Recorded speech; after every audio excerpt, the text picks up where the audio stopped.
obligation in the best of the manner. The Hajj of the Prophet ﷺ took place approximately 2 months and 10 days before his demise. So the things that we grasp from Hajj are some of the last things from the life of the Prophet ﷺ. So the Hajj of the Nabi of Allah ﷺ took place. He came back to Medina, and within 2 months, the Nabi of Allah ﷺ parted and left the face of this earth. So what we extract from the Hajj of Rasulullah ﷺ is something really, really important. And that's why the Nabi of Allah ﷺ in Hajj mentioned, خُذُوا أَنِّي مَنَاسِكَكُمْ. Take from me your Hajj, for you may not find me at this location ever again. Right? This was the words of the Prophet ﷺ. So he said, hold on to my Hajj. Inshallah, during the course of this workshop and seminar, we'll go through some of the things that you can benefit from, inshallah. But I will share some reading material before we leave. Some of the things that contains the Hajj of the Prophet ﷺ. I would love for you to read the entire Hajj of the Nabi of Allah ﷺ. If you can't read it now in your busy times, maybe in the flight that you are taking to Hajj, read it. Maybe 20 pages or so. But what was the Hajj of the Prophet ﷺ? When did he leave Medina? Where did he go? So exact things that he did in his Hajj, we should learn and try to emulate as much as we can to the Hajj of the Nabi of Allah ﷺ. This presentation, inshallah, I will also share with you. For those who are going in certain groups, I have shared with group leaders. They will also be able to share with you, inshallah, so that all of us have something, inshallah, that we can take, that we can really, really benefit. So let's get to Hajj. There are logistical parts of it, and then of course there's the fit and the spiritual part of it. I'm going to quickly go through the logistical parts because most of us are going through different groups. So I don't know the details of any particular group of where you're going, how are you going, but I'm just going to give you a general concept itself.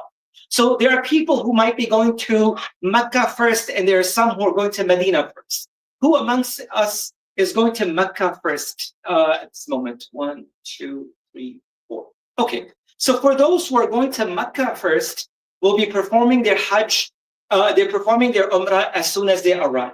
But even prior to talking about Umrah, we need to understand that there are 3 types of Hajj when it comes to niyat and intention of Hajj. The first type of Hajj is known as Hajj Ifrad. Ifrad means fard. We'll talk about that. I'll give you in writings as well. You can understand and repeat it again and again. But the first type of Hajj is known as Hajj Ifrad. This is not for any one of us here.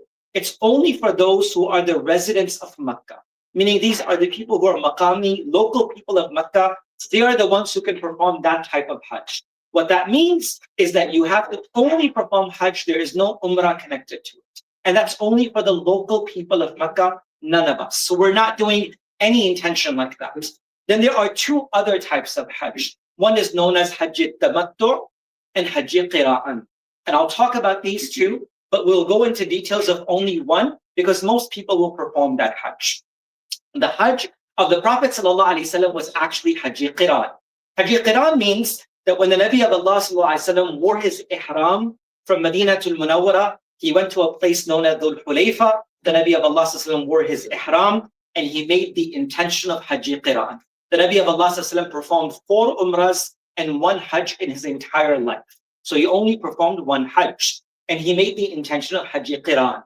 And I'm going through this quickly, but I promise I'll go through this slowly afterwards so you understand and you grasp onto everything, inshallah. So when the Prophet ﷺ made intention of Hajj Qiran, what he did is that he left Mecca, he came to Medina, he left Medina, he came to Mecca, he performed his initial Umrah. And remember, 3 types of Hajj. Hajj Ifrad, only for the local. There's no Umrah, only Hajj. You only go and do 5 days or 6 days of Hajj and you're done. But when it comes to Hajj Qiran and Hajj Tamattu, you have an Umrah that is attached to your Hajj as well. So the Prophet ﷺ came, he performed his initial Umrah, and I'm going to go through the Umrah guide as well. What we have to do in Umrah for those who have not been there. So he performed his Umrah, he fulfilled all of the rituals. We'll go through all of that one by one. Once he completed his Umrah, he did not shave his hair, he did not cut his hair, he did not come out of the state of Ihram. He kept that same state of Ihram and he continued on till the day of Hajj, meaning the 8th of Zul-Hijjah. And with that same Ihram and that same intention, he completed his Hajj. So Hajj Qiran means that when you wear your initial Ihram, you perform your Umrah in that state of Ihram, and then you also perform your Hajj in that state of ihram, and you come out once out of the state of ihram. But that's very difficult for many people. If you have many days between your Hajj and your Umrah itself, from the initial time of you getting to Makkah. But if you're getting there a day before or 2 days before, then it might be possible for certain individual, but it's still challenging. It's hot, you have to be in the state of ihram, so it becomes a bit challenging, but it's not impossible for people to do. The second or the third type of Hajj which is there is called Hajj Tamattu, which most people do, and we will go to the details of that, and that is that you wear your ihram from anywhere. We'll talk about where to wear ihram, especially for our brothers and sisters going directly to Makkah. You wear your ihram and you perform your initial Umrah. Once you're done with your entire Umrah, you cut or you clip your hair and you come out of ihram. You're free in your regular clothing. And then when the Hajj begins on the morning of the 8th of Zulhijjah, you re-wear your ihram. But no, I don't think we need it. You guys need mic? You guys are okay? No. Okay, we're good. We're good. So once you perform your Umrah, you come out of the state of ihram by cutting or clipping your hair, and then you are free from the restrictions of ihram for the next few days till you're in Makkah. And then when the Hajj day begins, the morning of 8th, and I'll come to that, you re-wear your ihram. And you keep that ihram for the next few days for Hajj. That is known as Hajj Tamattu. So we cannot do the first Hajj, which is Hajj Ifrat, that's only for local. We will have to do Hajj Qiran or Tamattu, depending on whatever you select and choose. Now for our brothers and sisters who are going to Mecca first, you need to be in the state of ihram before you land in Jeddah. Depending on your flights, if it's direct Saudi, then you can wear it from here, you can wear it in the plane, or you can wear it 30 or 45 minutes prior to landing when the announcement is made that you're about to enter Miqat. They will make an announcement prior to your landing in Jeddah that you are landing in Jeddah. Please wear your ihram. You have 30 minutes. They give you a 30-minute time, and you can wear your ihram on that. If you have a connecting flight, maybe via Doha or Dubai or Turkey or Egypt, you can wear your ihram in the stop that you have. Meaning, the stopover that you have, you can wear your ihram at that location, or you can wear that prior to landing itself. The way to wear ihram, and I'm going to come to that, and that can be done both in the plane or at the stop, or even inshallah at the time. Brothers, if you can put a few more chairs for the sisters who came, I don't think they have chairs. They can, jazakallah, they got it. Sisters, we got chairs for you, inshallah. The brothers will put the chairs for you, inshallah. So prior to us, jazakallah. So prior to us going for Hajj, there are few things that we need to do from our own side. Dear brothers and sisters, the journey of Hajj is a journey of lifetimes. It is the completion of one's iman and one's faith. Allah subhanahu wa ta'ala revealed to his Habib, the Prophet ﷺ, on the day of Hajj, اليوم أكملت لكم دينكم وأتممت عليكم نعمتي ورضيت لكم الإسلام دينا. Surah Ma'idah chapter 5, where Allah subhanahu wa ta'ala says, indeed, we have perfected this religion for you. We have chosen this religion for you, and we have completed our favors upon you. So Allah subhanahu wa ta'ala completed and favored his Habib, Rasulullah ﷺ, during the course of this journey, Hajj itself. So as we come to prepare for Hajj, more than anything, we need to prepare our hearts for the Hajj, brothers and sisters. I cannot emphasize upon this enough. We need to have our hearts ready for Hajj, brothers and sisters. We'll get our luggages prepared, we'll get our whole list of things prepared, but if our hearts are not there for Hajj, the change will never come. It's the most important thing that we can do. You know, I have a very dear friend of mine. A few years ago, we were traveling and we're getting for Hajj, and I called him. I was like, "Did you pack your luggage? You got everything done?" He goes, "Man, I got everything ready, but my heart is not ready yet." And I was shocked, and I was surprised. And I said, "SubhanAllah, how important it is for our hearts to become ready to embrace. If there is a cup of water that you have and you want to fill it with milk or juice, so you do not empty that cup, it's not going to get filled." Sometimes our hearts are so occupied and filled that even through the journey of Hajj, and forgive me for saying this, we come back empty. We come back empty. We may be able to perform the rituals. We may be able to stand in the plains of Arafah. We may be able to raise our hands. We may be able to shed tears. But there's nothing that goes beyond our head, brothers and sisters. So we need to prepare our hearts before we go for Hajj. We need to sincerely ask Allah subhanahu wa ta'ala for forgiveness. We resolve our outstanding differences. We forgive people for the sake of Allah subhanahu wa ta'ala. And we seek forgiveness from others as well. Right? You're always the greater person when you ask for forgiveness. Rasulullah says 2 steps that are the most beloved to Allah subhanahu wa ta'ala are the footsteps that are taken to the masjid to make the fard salah, and the footsteps that are taken to create reconciliation between loved ones, your relatives, your blood relationships, the steps that you take to resolve your issues for the pleasure of Allah subhanahu wa ta'ala. Paying of debts or payments. Of course, for many individuals, they ask this question, what if we have long-term loans? They are not necessary to be paid off. Of course, may Allah make the means for you to pay this off, and may Allah give you barakah and blessings in your risk that you're able to, but that does not stop you from fulfilling your faridah. Otherwise, for 20, 15, 30 years, people will not be able to do Hajj. But if it's something short-term, if you owe someone something and you have promised them that you will pay them, and the time of Hajj comes, try to make sure that you fulfill those promises. And if not, then at least ask for extension, that you know that you're not carrying this burden upon yourselves when it comes to that point. Also make sure that your wealth for Hajj is halal, and ask Allah subhanahu wa ta'ala for true acceptance, inshallah. And I would request, please start preparing for Hajj from now. Start reading about the Hajj. I will share some PDFs with you before I leave. The Hajj of Rasulullah, amazing, amazing work that you can go through this itself. There's a website called Life with Allah, and I'll share those links at the end. They have amazing work of books, PDFs on dua, the Hajj of Rasulullah, the days of Zul Hijjah, the 10 first days, Qurbani and sacrifice. They have an entire section. Amazing work itself. Amazing work itself. That's there, that you can go through the entire thing, inshallah. So I will humbly request that you go through that. It's called Life with Allah. It's a non-profit based out of the UK, and they do amazing work in publication as well. But I'll share those links at the end, inshallah. So let's get to Umrah. As we know that in order to perform our Hajj, our Umrah has to be there. For those who have already performed Hajj before, may Allah accept, how many of you are doing Hajj al-Badal for someone else? If you're doing Hajj al-Badal for someone else. Anyone?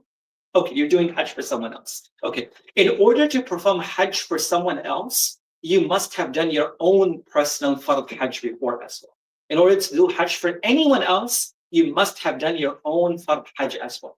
And when you do Hajj al-Badal, the Umrah that is connected to Hajj also has the intention for Hajj al-Badal as well. So when you intend for this Umrah, you don't only intend for yourself or Hajj Tamattu, but you also intend for Hajj al-Badal, Tamattu Umrah as well. So you have the intention for that person that you're also performing that Hajj for, inshallah. That's something to remember. So when we come to Umrah, the first and the most important thing in Umrah itself, or Hajj itself, is to wear our ihram. For the brothers, inshallah, Yasir Bhai is here. He will help you learn how to tie your ihram as well. That's one of the challenges, inshallah. But near the end of the program, he will help you, inshallah, just to learn what to do and what's the best methods, inshallah, to really wear ihram, so it makes it easy for you, inshallah, on the day of Hajj as well. So in order for us to perform our Hajj, we need to do Umrah. In order to do Umrah, we must wear our ihram. So now for those who will be in the plane or those who will be at the stopover, and for most of us who will be in Medina, we will wear our ihram in Medina to Munawwar. Depending on how your group is functioning, if you're taking the bus, most likely you will stop at a place known as Dhul Hulayfa, which is known as the Miqat of Medina, about 20 minutes drive from the Masjid of the Prophet ﷺ. That's the place where the Nabi of Allah ﷺ went, and he stayed there the night, and he wore his ihram. For those who are taking the train from Medina to Makkah, and those groups that are taking the trains, you most likely will not go to Miqat, because the Miqat of Medina is completely separate direction from where the train station is. So most likely you will wear your ihram from your hotel room, and you will make the intention in the Masjid of the Prophet ﷺ. And your niyat could either be done there, or it could be done at the train station. When the train begins to move, about 5 minutes into the train moving, you come to Miqat. So you have to make your intentions for Umrah that is connected to Hajj before the train departs the station. Because 5 minutes into the train, you cross the Miqat itself. So it's important for us to remember that. So we'll talk about those that are in Medina. Now, what can you do?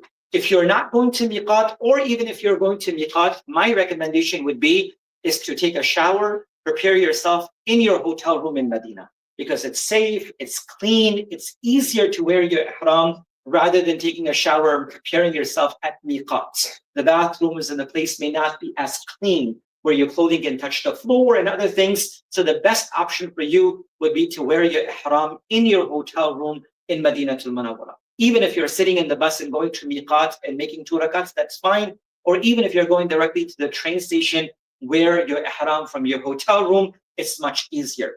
Of course, what is ihram? Ihram itself, of course, literally means to declare something unlawful upon yourself. And ihram, and I just want to, don't go through all of it because it's going to take a long time if we go through the presentation. I'll share this with you, but I'm going to quickly go through this for my own self, is that ihram itself is not only a piece of cloth for the brothers or sisters, but it's the state that we take upon our own selves. So that's the most important thing to understand. The sunnah itself is to take a bath, mustahab to trim one's hair and nail and apply perfume, and I'll talk about that. For the men, it's preferable to wear white clothing, which is 2 pieces of cloth, and that's the only thing that we wear. And also shoes, clothes, and footwear that is also acceptable. I was just speaking to Imran Bhai before as well, that what type of shoes can we wear, right? Something comfortable, but something that does not completely cover your foot as well, right? Anything that has a double strap, you cannot. I can, inshallah, physically show you what shoes near the end for the brothers. You can see me personally. For example, if you're wearing Crocs, or you're wearing your Birkenstocks, or you're wearing your slides, or you're wearing your flip-flops, those are perfectly fine. But if you wear shoes that have a double clip on the top itself, that holds your ankle, that is not acceptable, because the bone near the ankle must be exposed for the brothers when they're wearing their shoes. And that's only for a few hours in ihram. Otherwise, make sure you keep comfortable shoes for yourself.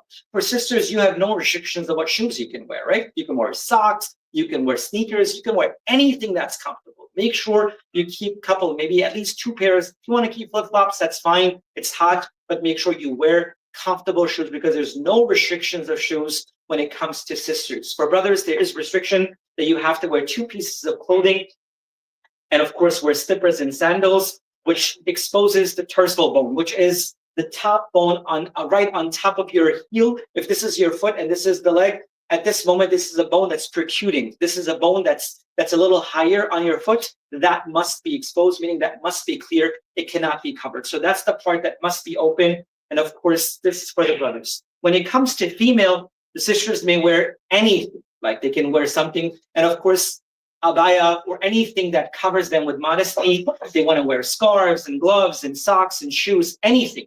For the mothers and sisters who do niqab and cover their faces, they cannot directly touch anything to their face. There has to be something that has to become a hijab between them and directly covering their faces. So they can wear a visor or a hat that drops their niqab and does not touch their face, because you cannot have a cloth that directly touches their faces. For our mothers and sisters who do niqab and cover their faces, they cannot do that, cover their faces directly, but they can also have any preventive measure, such as hat or things that can drop a cloth in front and that does not directly touch their faces. So these are the basic things for ihram itself.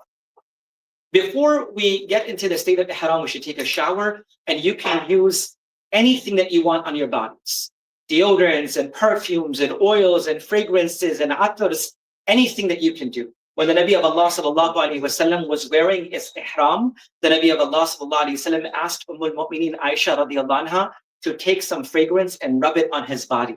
So his entire body, al-Mu'mineen Aisha radiallahu anha rubbed his body with fragrance and atar before the Nabi of Allah sallallahu alaihi wasallam wore his ihram. So before coming into the state of ihram, and this is for our Umrah, and the Umrah ihram is around 6 hours or so, not very long. So sometimes we get scared that how long do I have to be in ihram? It's very long. 2 hours and 45 minutes of your train time. If you're coming in a bus, it may be a little bit more longer.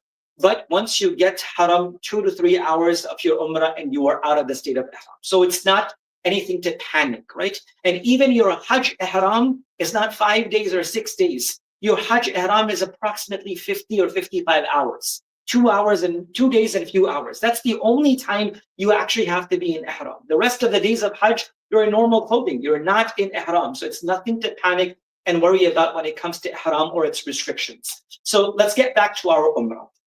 So if you're doing Hajj Tamattu, you're going to wear your ihram and take it off and then re-wear it. If you're wearing Hajj Qiran, then you wear that same ihram, not the piece of cloth. You can change your ihram multiple times. The piece of cloth can be changed multiple times, but you cannot come out of the state of ihram, meaning you cannot shave, you cannot cut your hair, you cannot use your fragrance. For sisters, you can change their clothing and abaya 5 times if you want. You can change the clothing of ihram, but you cannot come out of the state of ihram itself, right? That's something to understand. For brothers, you can change your ihram during Hajj or even Umrah, but you cannot come out of the state of ihram, right? One is wudu, which we do, and one is the state of wudu, right?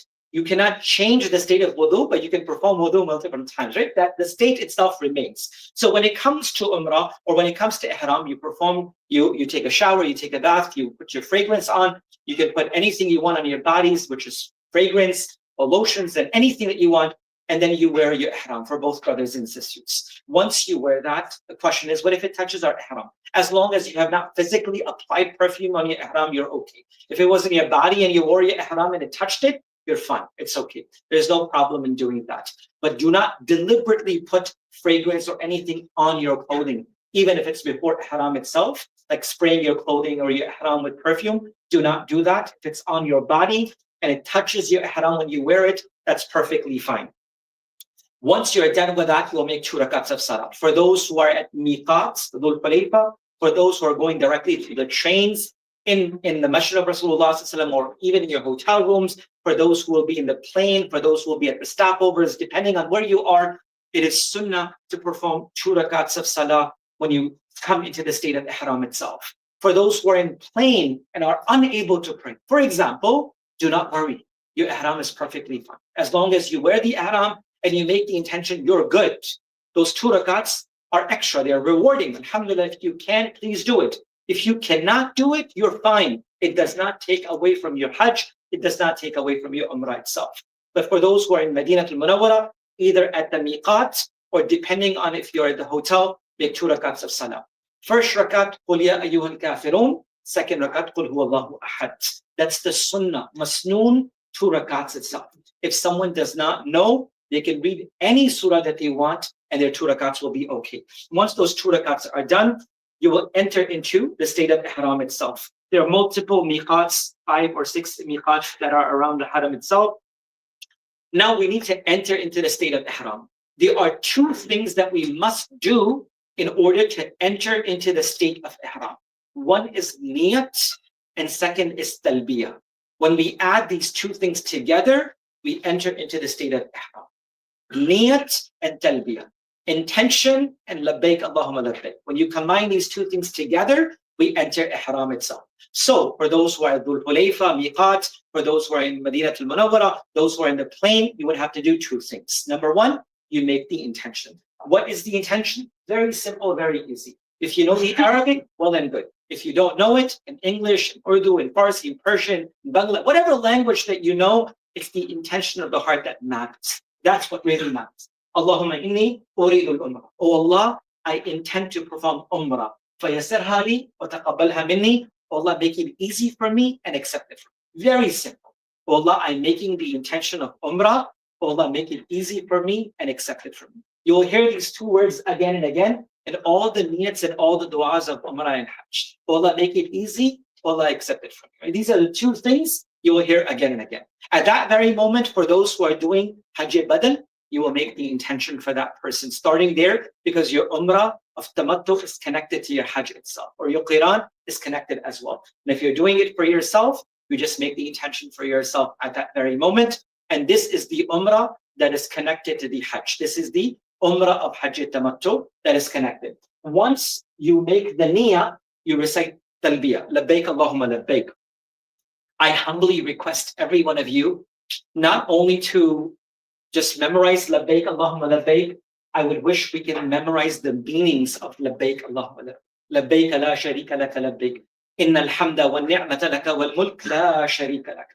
Because when we're saying labbaik, it's not only saying labbaik, but it's asking and telling Allah that, oh Allah, I'm present at your service. Oh Allah, I'm present at it. So when we're saying labbaik, let it sit in. Let it sit in. Right? There's this famous story that Sheikh Zakaria rahmatullahi in his Kitab Hajj has mentioned, that there was a man who was a sinner all of his life. And he got to the Kaaba and Allah allowed him to visit. And when he said labbaik, some of the people who knew his past, they said, you have done so much wrong and now you're here to say labbaik. And then he said, show me another place where I can say labbaik. There's no other place except for where I can say labbaik.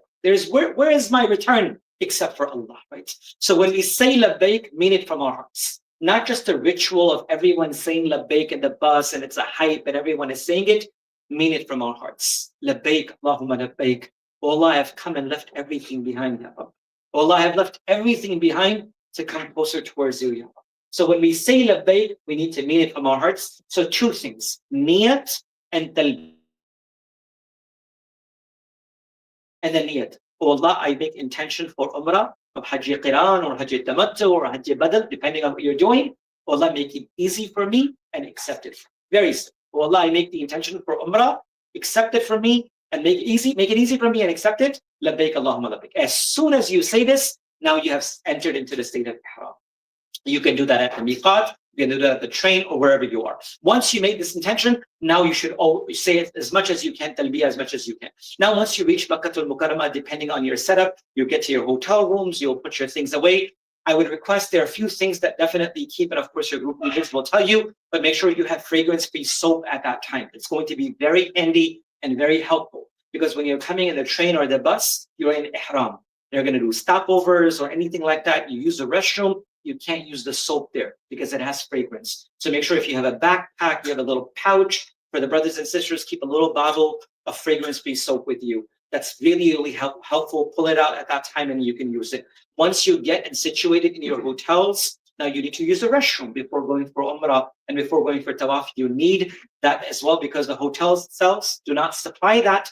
And for most cases, you end up using the regular soap, which of course can lead towards either dam or sadaqah or a penalty. Of course, not a sacrifice of an animal, but it's somewhat of a mistake itself. So it's good to keep that. Once you reach a Makkah hotel, you can get settled. If there's time for you, you can rest a little bit.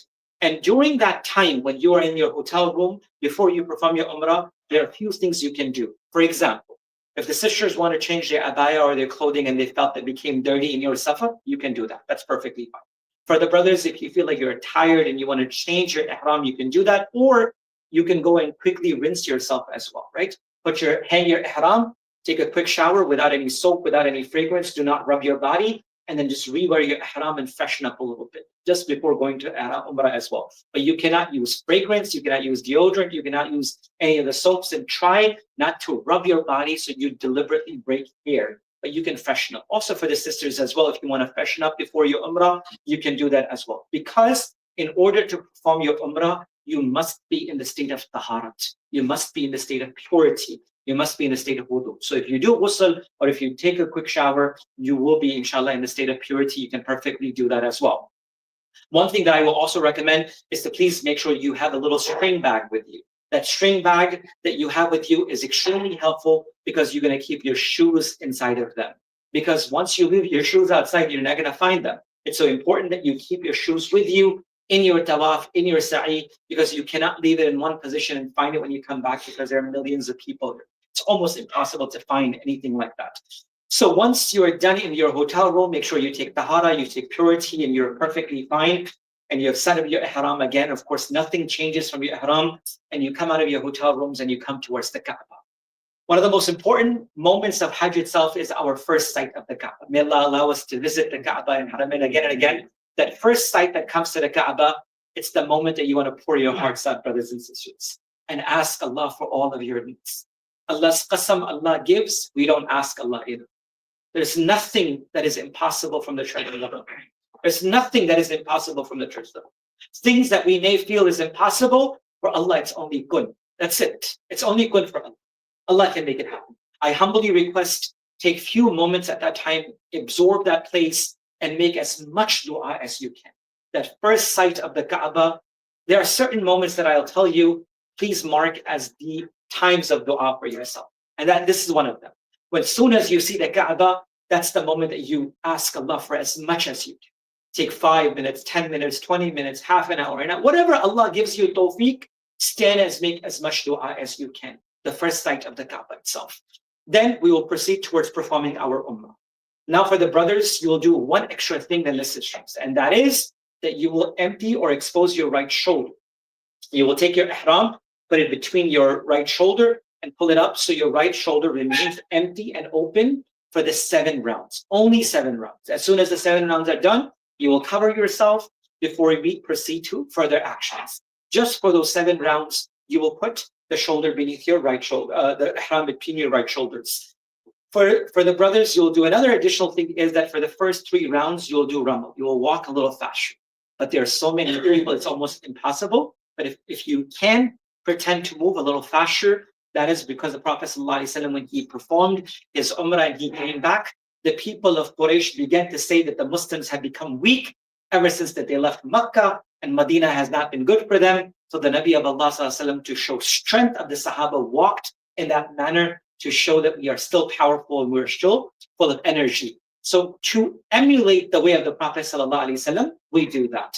So 2 things for the brothers, and the sisters, you'll remain as is. You don't have to change anything. So as soon as you make dua, right, uncover your right shoulder. Sisters, you remain like that. And we go to the corner of the Kaaba itself.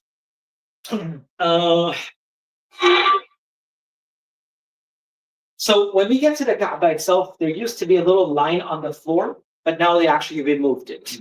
Now, on the side of the Kaaba, which has the Hajj al-Aswad, they have put these 5 Allahu Akbar little patches. So that's, you know that this is the Kaaba.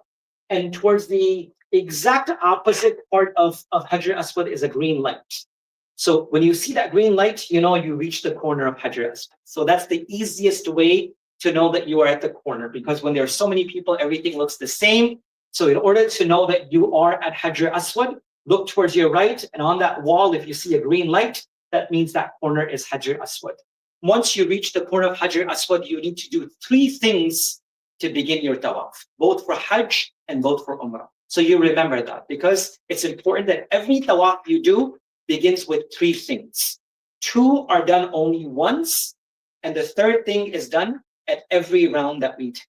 So again, before you begin any tawaf, you need to do 3 things. 2 of them will only be done once before we begin. And the 3rd one will be done at every round that we take, and inshallah it says this to us. So tawaf itself, of course, is compulsory part of Umrah. We need to walk around, make sure that you are in the state of ihram. We overcover that. Okay. So the first thing that you need to do is called istiqbal. Istiqbal means to welcome something. And that's why, when we begin the tawaf itself, there are 3 things that we need to do. The first thing we need to do is to make niyat. Oh Allah, I make a niyat and intention of the tawaf around the Kaaba. Make it easy for me and accept it from me. Again, those 2 words come again. Oh Allah, I make the intention. Even if you physically don't do it, from your heart, you should have that intention. Oh Allah, I make the intention of doing tawaf around your house. Make it easy for me and accept it from me. And that's only done once when we begin, right? Amongst the 3 things. Number 2 is istiqbal. Istiqbal means to welcome something. And in reality, istiqbal here itself refers to Allahu Akbar la ilaha illallah, which means that you put everything back.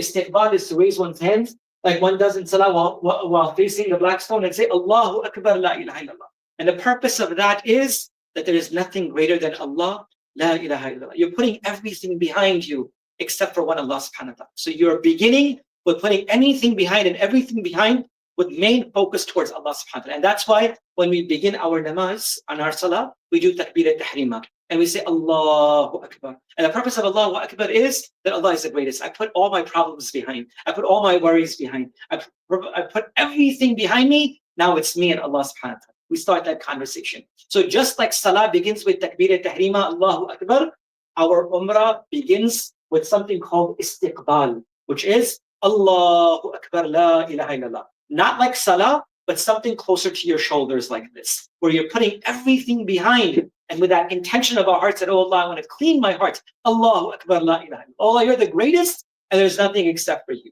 So 3 things we need to do before we begin our umrah. For umrah or tawaf, for umrah or hajj. Remember this. This has to be at every time. Number one is niyat. Oh Allah, I make niyat of doing the tawaf around your house 7 times. Make it easy for me and accept it for me.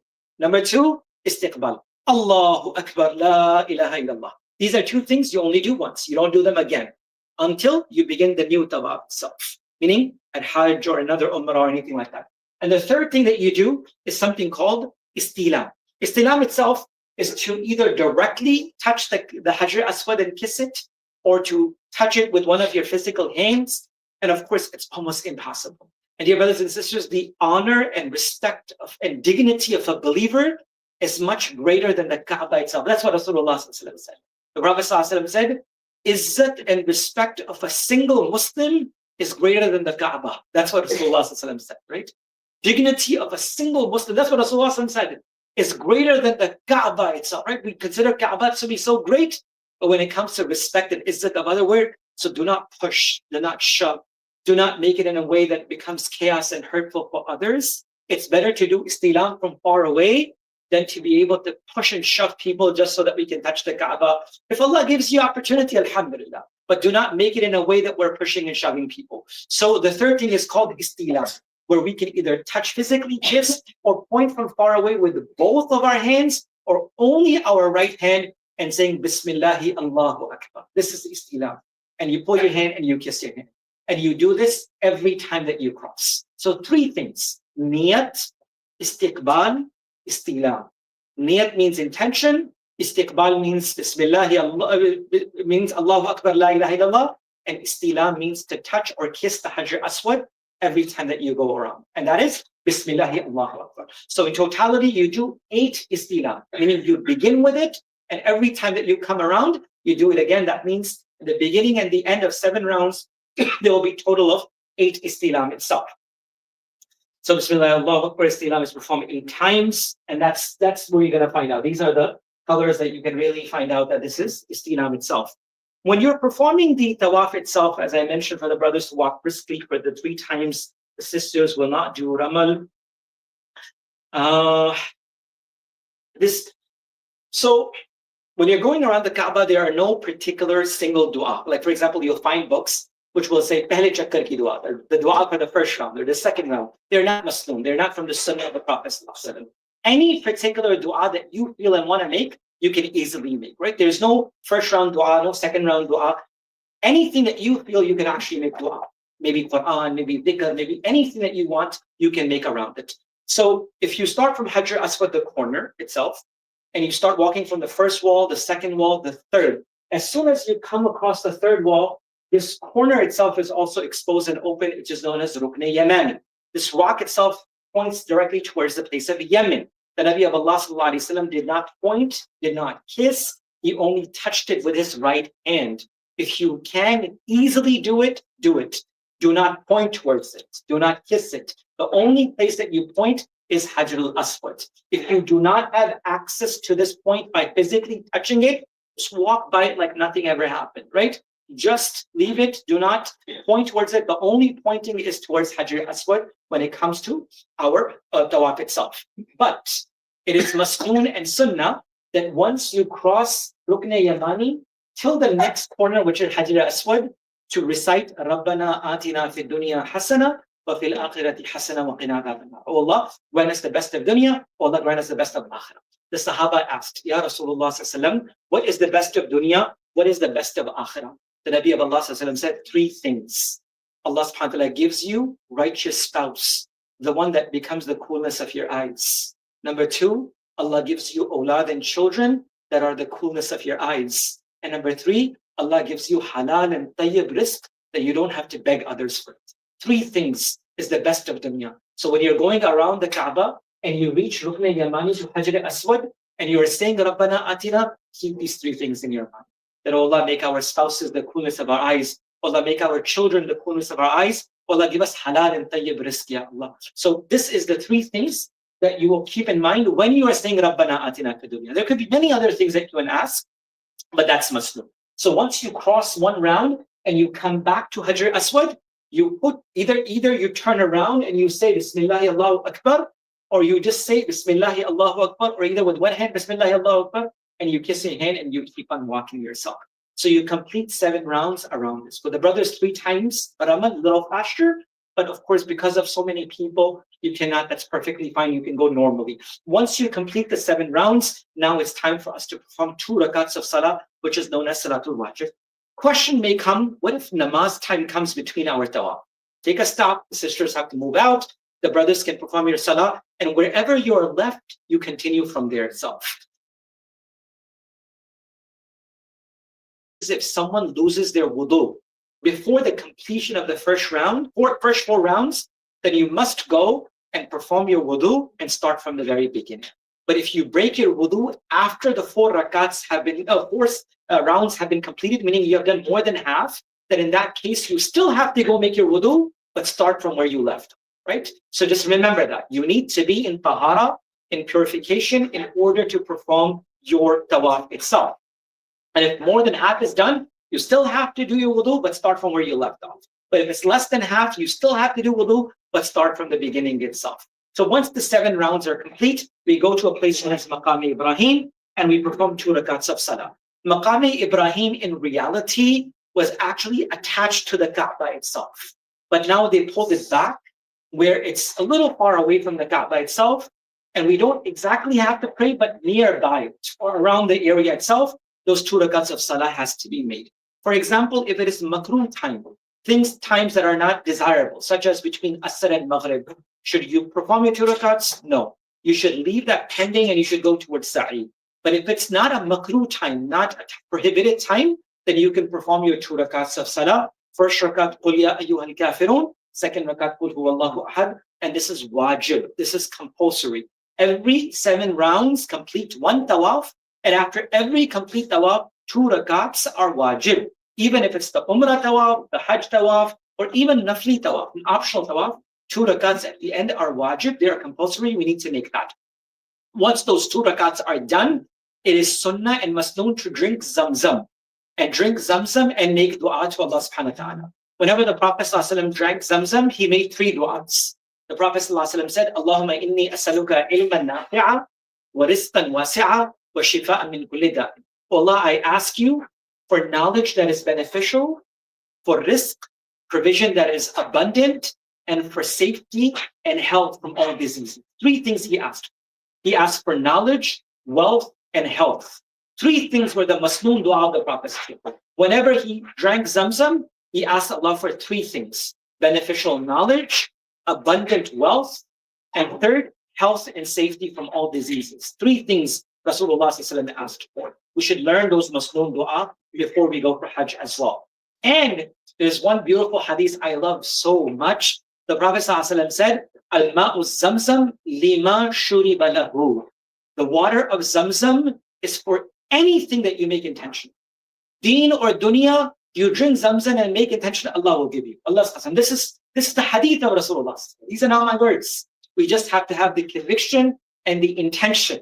The Prophet said, zamzam is for anything you make intention. Al-ma'u zamzam lima shuriba lahu. The word ma in Arabic means laka, which can mean anything you want, you can get from Allah subhanahu wa ta'ala. So when you drink zamzam, make dua for and shifa and health and rizq and awlad and family and children, parents, anything you want, dunya or akhirat, inshallah Allah will give you. So once you're done with the 7 rounds, 2 rakats of salah, and before the 2 rakats, I forgot, brothers, you need to cover your shoulders, right? You need to cover your shoulders before you make your 2 rakats of salah. Once you perform 2 rakats of salah, for Qul kafirun qul huwallahu ahad, then at this moment, inshallah, you drink zamzam and then you make dua to Allah subhanahu wa ta'ala.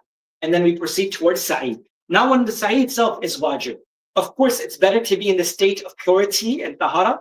But if someone does not have the state of purity and tahara in sa'i, your sa'i will be complete.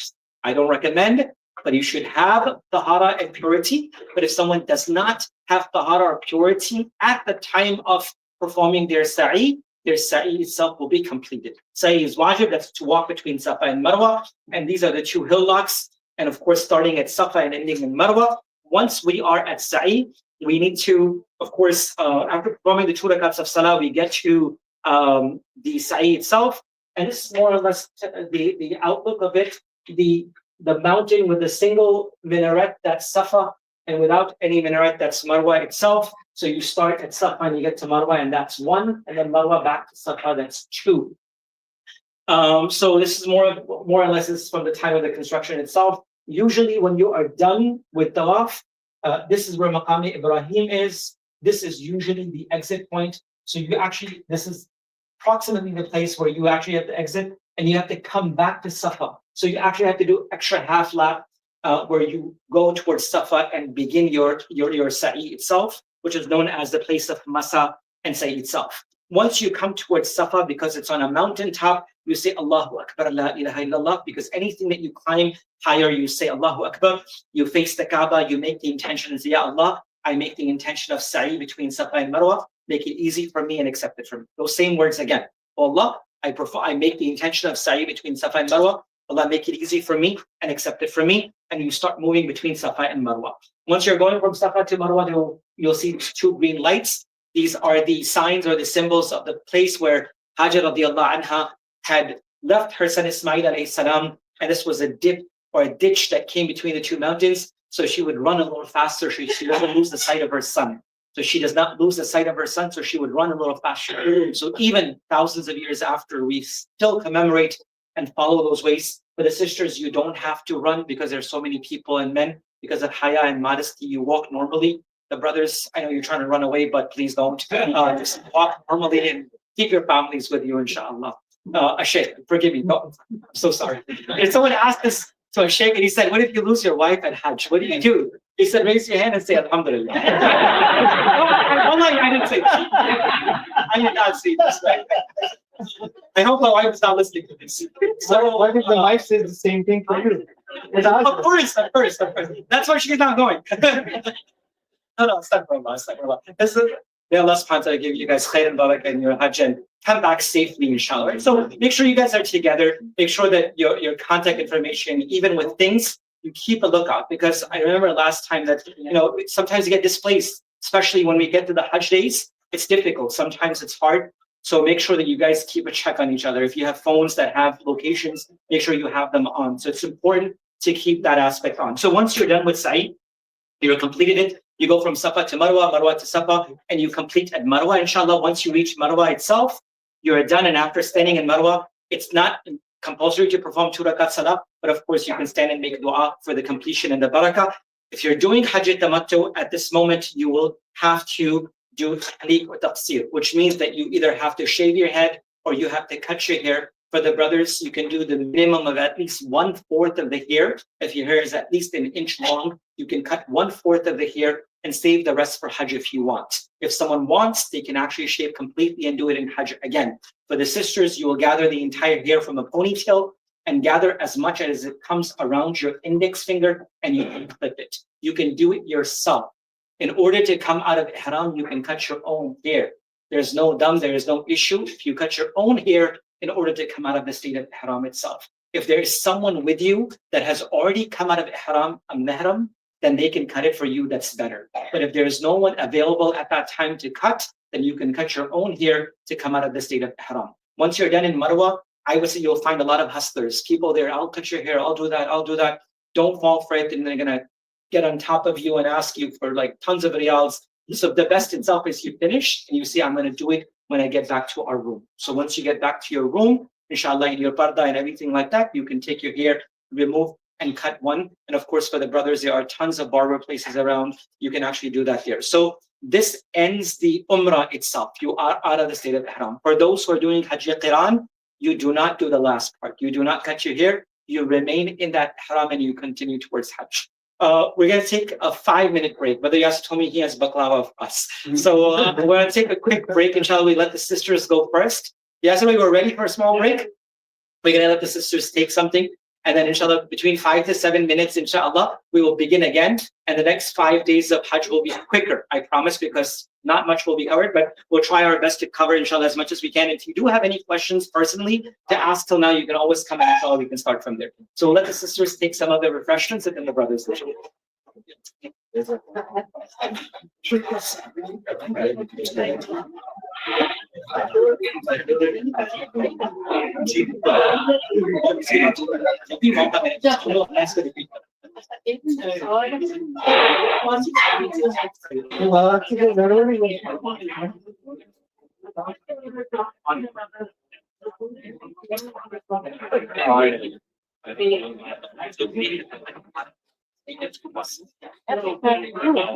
Raise your hand. Look, here's a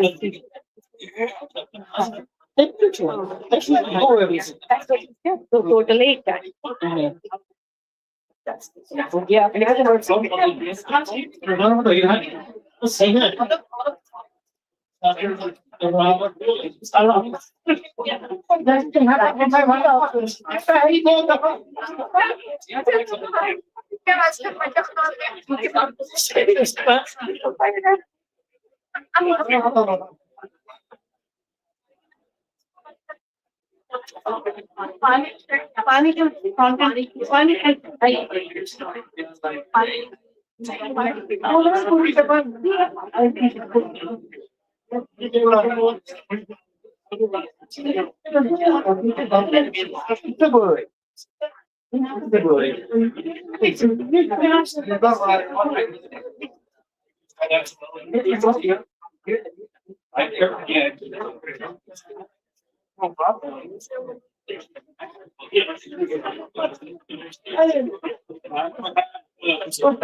Right. But I see everybody's pictures. Yeah. And it's gonna be like that.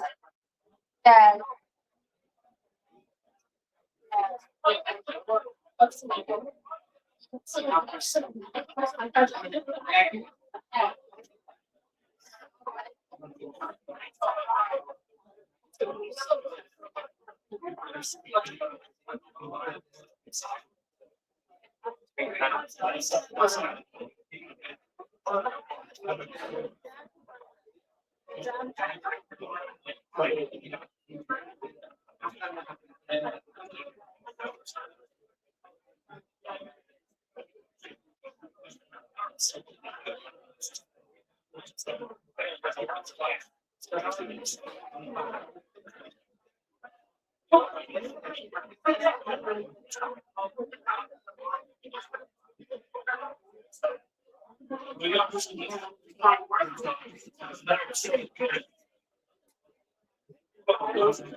Yeah, in fact, I don't see what I got it.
इनकी presentation मिल जाएगी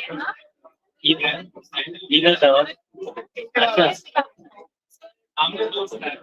वो share कर लेना दे दिया सही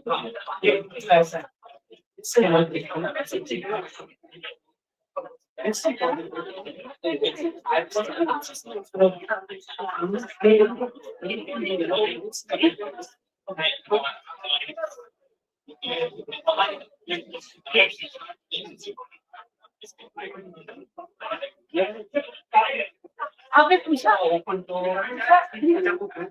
क्या कह रहे हैं? मैं कह रही हूँ वही कह रही हूँ। क्या आप क्या कह रहे हैं?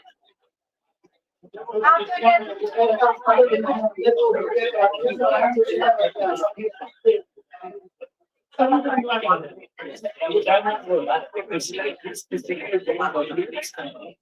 काउंटर यहाँ से तो मुश्किल जाएंगे ना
Okay, inshallah, we'll continue from the presentation now. So, inshallah, the next part will be much quicker, inshallah.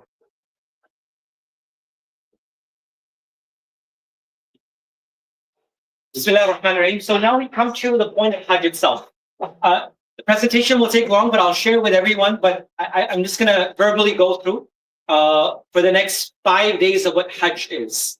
So what we know from what we already covered is those who are performing Hajj Tamattu are already out of the state of Ihram, and they are not in Ihram anymore.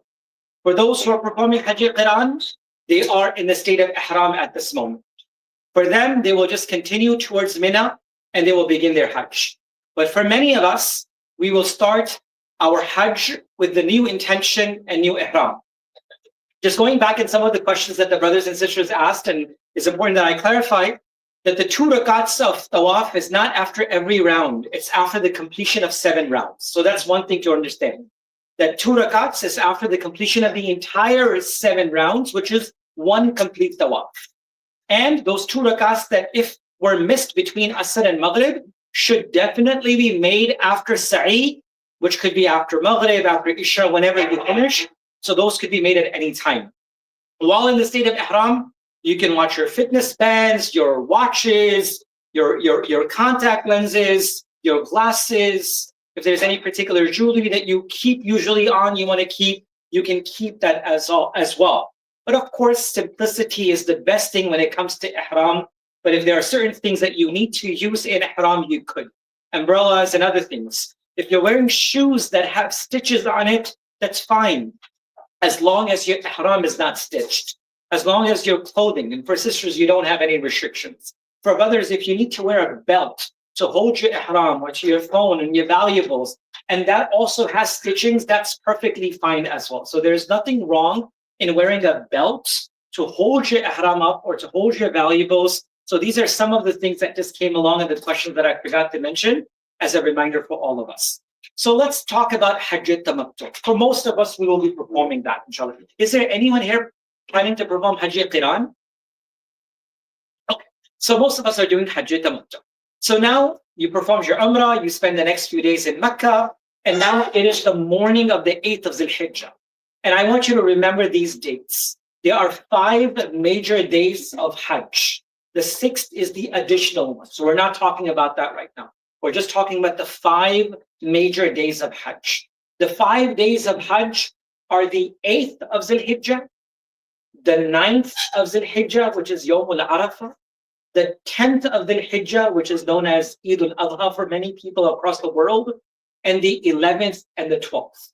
This is something you need to keep in mind at all times. 5 days of Hajj, 8th, 9th, 10th, 11th, and 12th of Dhul-Hijjah. It's simple. Inshallah, Allah subhanahu wa ta'ala, who has allowed us to be invited, Allah will make it easy for us as well, right? I remember the first time I ever went for Hajj, as soon as I came out of the airport, there was this sign and banner that came right in front, and it said, Marhaban bi duyuf ar-Rahman. Welcome to the guests of the Most Merciful. It didn't say the guests of Allah. It said, you are the mehman and the guest of the Most Merciful. Imagine our hosts were so kind and they take care of us. Now we are the guests of the Most Merciful. Allah subhanahu wa ta'ala will take care of us, inshallah. It's just our intentions and our efforts that needs to be done at that time. So it's the morning of the 8th of Zul-Hijjah. We need to prepare for Al-Haram. For most of us, we will be either in Makkah or we will be in Aziziyah, depending on your packages, depending on where your group will actually keep you. Most people will not be in Medina at that time. There are certain times, I remember we were in Medina on the 7th and we wore Ihram and flew directly to Mina. But for most of us, inshallah, we will be in the vicinity of Makkah, either in the hotels around Makkah or in Aziziyah or the surrounding area next to Mina. On the morning of the 8th of Zul-Hijjah, we will take a shower, we will cleanse ourselves, we'll prepare ourselves, and we'll do the exact same thing as we did in Medina, and we will wear our ihram. This ihram has to be worn in the place where you are. You don't have to go to miqat, you don't have to go anywhere else. This ihram can be worn anywhere you are, either in Mecca or Aziziyah, prior to going to Mina. And you have to do the exact same thing that we mentioned before. Take a shower, cleanse yourself, purify yourself, and whatever you need to do, you go ahead and you do that. Put deodorant, fragrance, oil, whatever you need to, and you keep that on, and then you wear your ihram. And once you wear your ihram, you perform your 2 rakats of salah. If you are in Mecca, you can go to the haram or in your hotel room. If you're in Aziziyah, you can do that and perform 2 rakats of salah. And with those 2 rakats, قُلْ يَا الْكَافِرُونَ قُلْ هُوَ اللَّهُ أَحَدٌ, and then you come into the state of ihram. And if you remember, if I can kindly ask, I'm so sorry, who's going to tell us how do you enter into the state of ihram? How do you enter into the state of ihram? There's an equation, 2 things you need to do. Yes, it's niyyah and talbiyah equals ihram, right? Niyyah and talbiyah equals ihram. You make the intention and you say talbiyah and you enter into ihram, inshallah. So the niyyah itself at that time, for those who are doing Hajj badal, will be at that time. For those who are doing their own Hajj, you will make niyyat and say, oh Allah, I wear the ihram for Hajj. Oh Allah, make it easy for me and accept it for me. Very simple, very easy, right? Oh Allah, I make the niyyat and intention for Hajj. Oh Allah, make it easy for me and accept it for me. And you recite labbaik Allahumma labbaik. And as soon as you do that, you enter into the state of ihram. For the next 50 to 55 hours, you will be in ihram. It's not long. It's two days and few hours, right? It's not very, very long. It's 2 days and few hours. The rest of your 5 days completion of Hajj, you will be not in ihram. Meaning your major tawaf ziyarat and tawaf wida and all that stuff will be in normal clothing.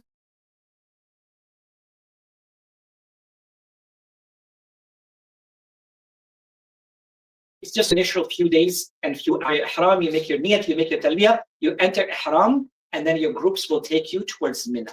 Once you reach Mina, now we have to spend the next 5 salawat and prayers in Mina.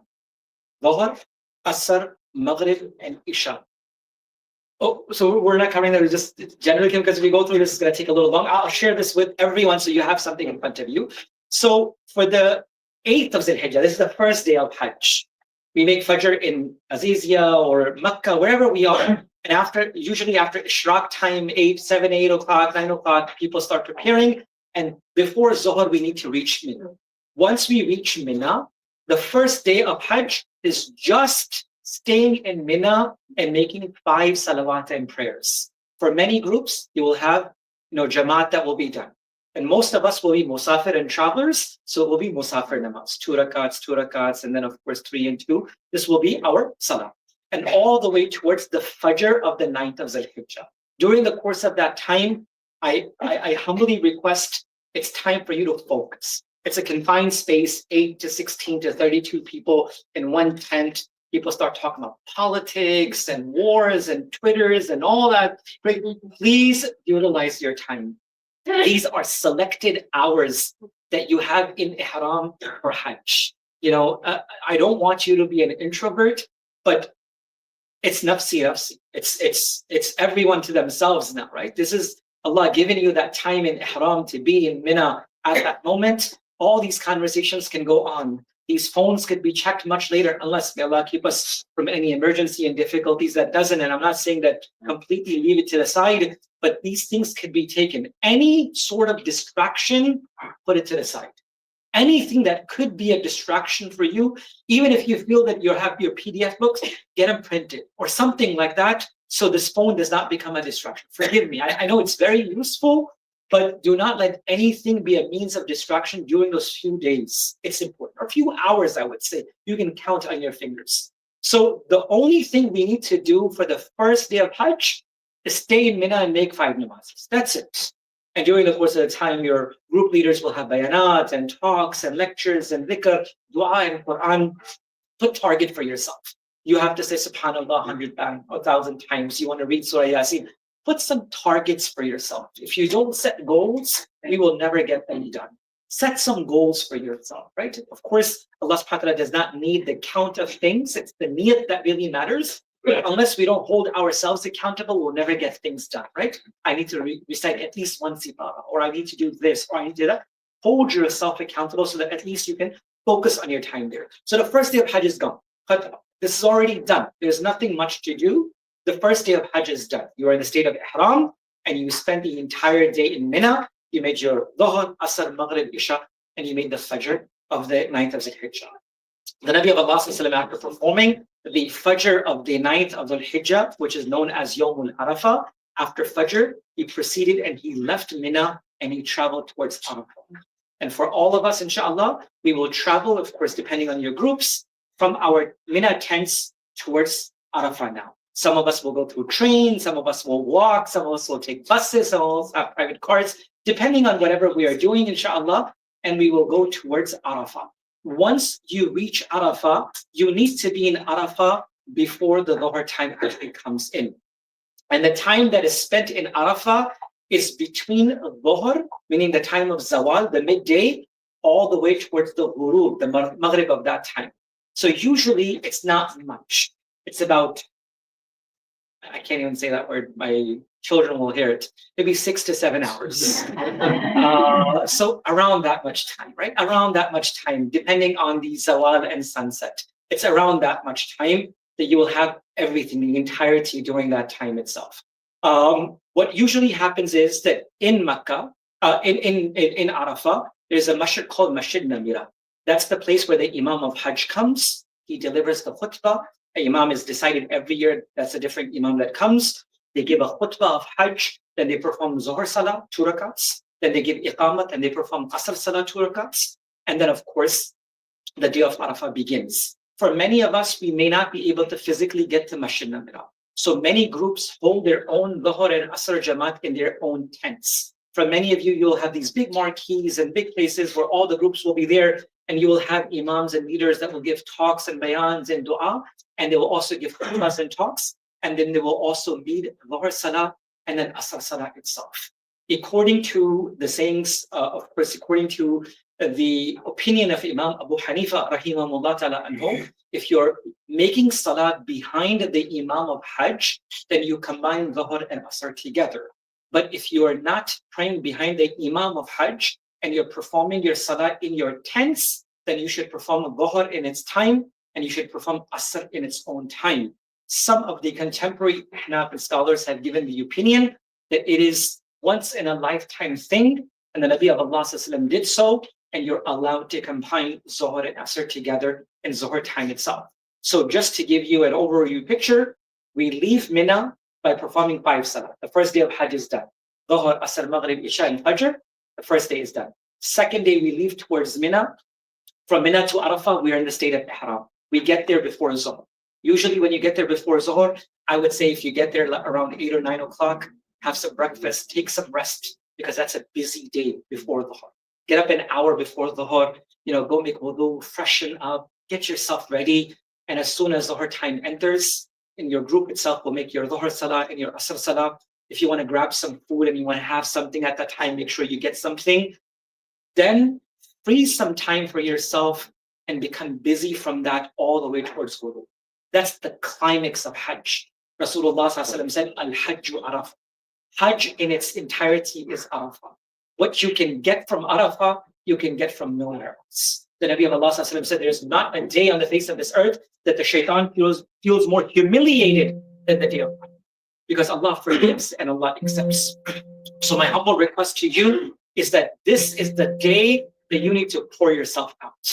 Make a list of things that you need to ask Allah subhanahu wa ta'ala. There's a hadith of the Prophet ﷺ which mentions that there's 2 times in the life of Rasulullah ﷺ he made dua like this. He made dua like this 2 times. One was the day of Badr, and the second was the day of Arafah. He made dua like this for hours and hours. He would stand or he would sit on top of his camel known as Al-Qaswa, and he made dua to people. Continuously made dua to Allah subhanahu wa ta'ala for hours and hours. If we cannot stand for too long, you can always go to your tent, sit down, relax, and of course it's not recommended to lay down and sleep during that time. And again, subhanAllah, may Allah forgive, I've seen people who went to sleep after Zuhr and Asr and got up for Maghrib. And they thought, oh, what happened to our Arafah? Sometimes we could be in Arafah and not benefit from it. So do not let that moment come that we lose from the barakah and the blessings of Arafah itself. If Allah allows you from amongst the billions to stand there, then that means that Allah wants to give you something special. Remember your loved ones and the people that are close, and the whole ummah at large that we need it. So at that very time, make as much dua as you can, and our dua and our prayers and our supplications will continue all the way towards ghurub. Because it's makruh time, because we already made Zuhr and Asr, there will not be any nafil salah. You can read Quran, you can do dhikr, you can read dua, you can read Quran, anything you want, but most importantly, make dua. My humble request is if it's hot, and usually for the past few years it was really, really hot. Rashid, what's the temperature these days? Hot? Hot? Okay, it's already hot. He just came back from Medina, my brother. So it's extremely hot already, and in the next few weeks it will be more hot. And of course, Allah makes it easy, and if He invites you, so you can stay inside your tent for as long as you want. But I humbly ask that maybe an hour or so before ghurub, find a place outside underneath an open sky and ask Allah subhanahu wa ta'ala. It's almost impossible to find a place where no one can see you, a place where no one knows you, right? And then you can just pour your hearts out. And those are the greatest moments that you'll cherish for the rest of your life. The tears of Arafah can never be forgotten. The du'as that you make, you will see fulfilled in front of your eyes that Allah will give you, inshallah. So the moment is Dhuhr and Asr there, and then you perform all the way and you go towards Ghurub. And as soon as Maghrib happens, you do not perform your Maghrib, and we leave from Arafah and we go towards Muzdalifah.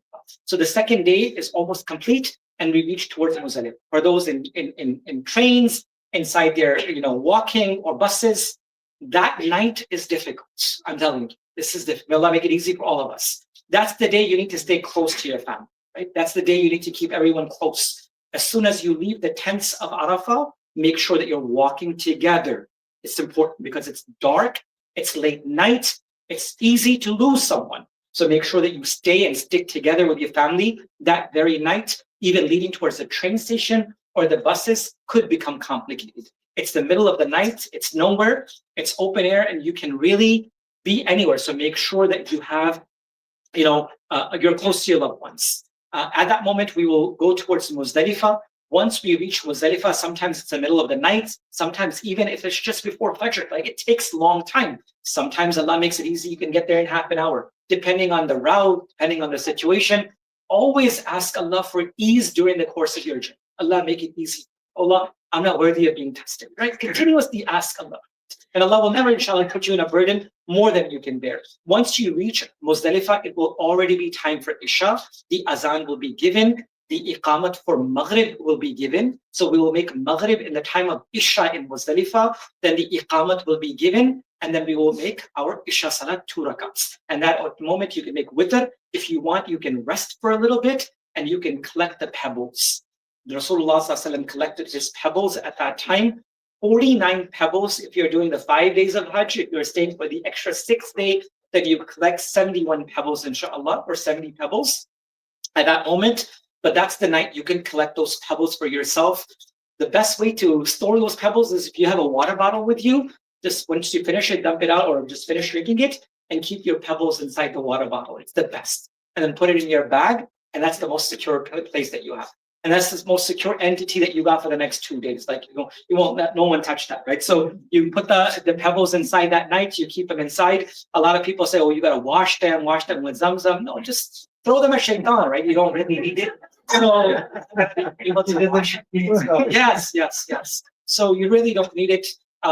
So at that very night, the second day of our day of Hajj is complete. The second and the 8th and the 9th.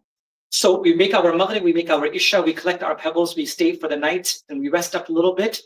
And right before Fajr, we should get up on time. And now there's a lot more ease in Muzdalifah that there are a lot of bathrooms. Before it was very difficult. But mashallah, it's much easier now that they have made it for Hujjaj.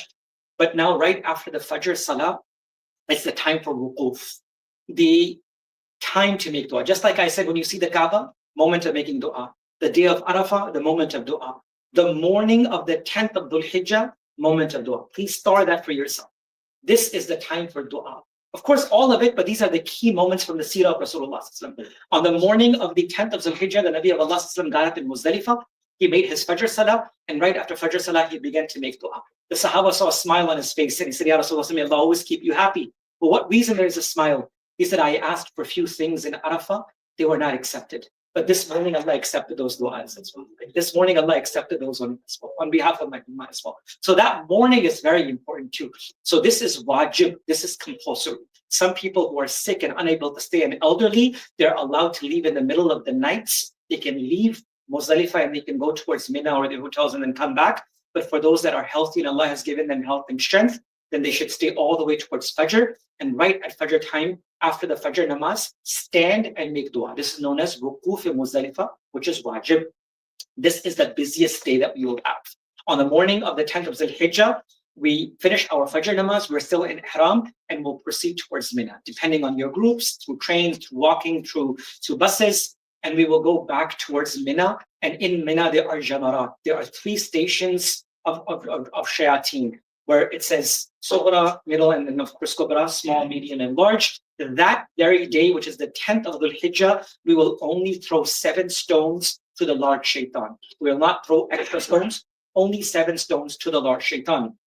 So when we get back towards Mina itself, this is the morning of the 10th of Dhul Hijjah, we already made our Fajr, we made our dua, we are in the state of Ihram, and as soon as we reach Mina, we get to the big Jamara and shaitan, and we throw the pebble and said, Allahu Akbar. Allahu Akbar, Allahu Akbar. Just like a pitch where you keep this arm connected to your body and you throw it between your index finger and your thumb. And you say Allahu Akbar. It does not have to touch the wall. It can fall anywhere around the premises itself. The best way to doing that is that imagine this is a pillar. It's pretty long. It's as long as this room itself. So when you come, people usually start pelting right in the beginning. Don't. Go walk all the way at the end and then get inside, and it's usually empty because people usually come and start throwing the stones and then they leave. And the last portion of the wall is completely empty. So the best way is that walk all the way towards the end of that big wall and pelt near the end. It's much easier. No pushing, no shoving. You can be all the way in the front and you throw the stone. Rasulullah mentioned for every jamara, for every stone that you throw, Allah subhanahu wa ta'ala will forgive a kabira, a major sin. If it was not forgiven, it would have destroyed you on the day of Qiyamah. Rasulullah said, for every jamara that you throw, Allah subhanahu wa ta'ala will forgive a kabira, a major sin. If it was not forgiven, that person would have been destroyed on the day of Qiyamah. For every jamara that you throw. And you say, Allahu Akbar, Allahu Akbar, Allahu Akbar 7 times, and then you are done for that day. And that very moment, you go back to your Mina tents, you go to Azizia, depending on where you're going. Now, 3 things have to be done in a particular order. Fajr is done in Muzdalifah, you pelt the 7 stones, then you need to do Qurbani, Udhiyah, or the sacrifice. This Qurbani and Udhiyah is not the regular Qurbani of your Eid al-Adha. Because we are Musafir and travelers, Qurbani is not wajib upon us. If you want to do an extra one, you can definitely do it back home, or America, or anywhere else. But the Qurbani that you do of Hajj is called Damish Shukr, the sacrifice of gratefulness to Allah subhanahu wa ta'ala for allowing us to perform the Hajj itself.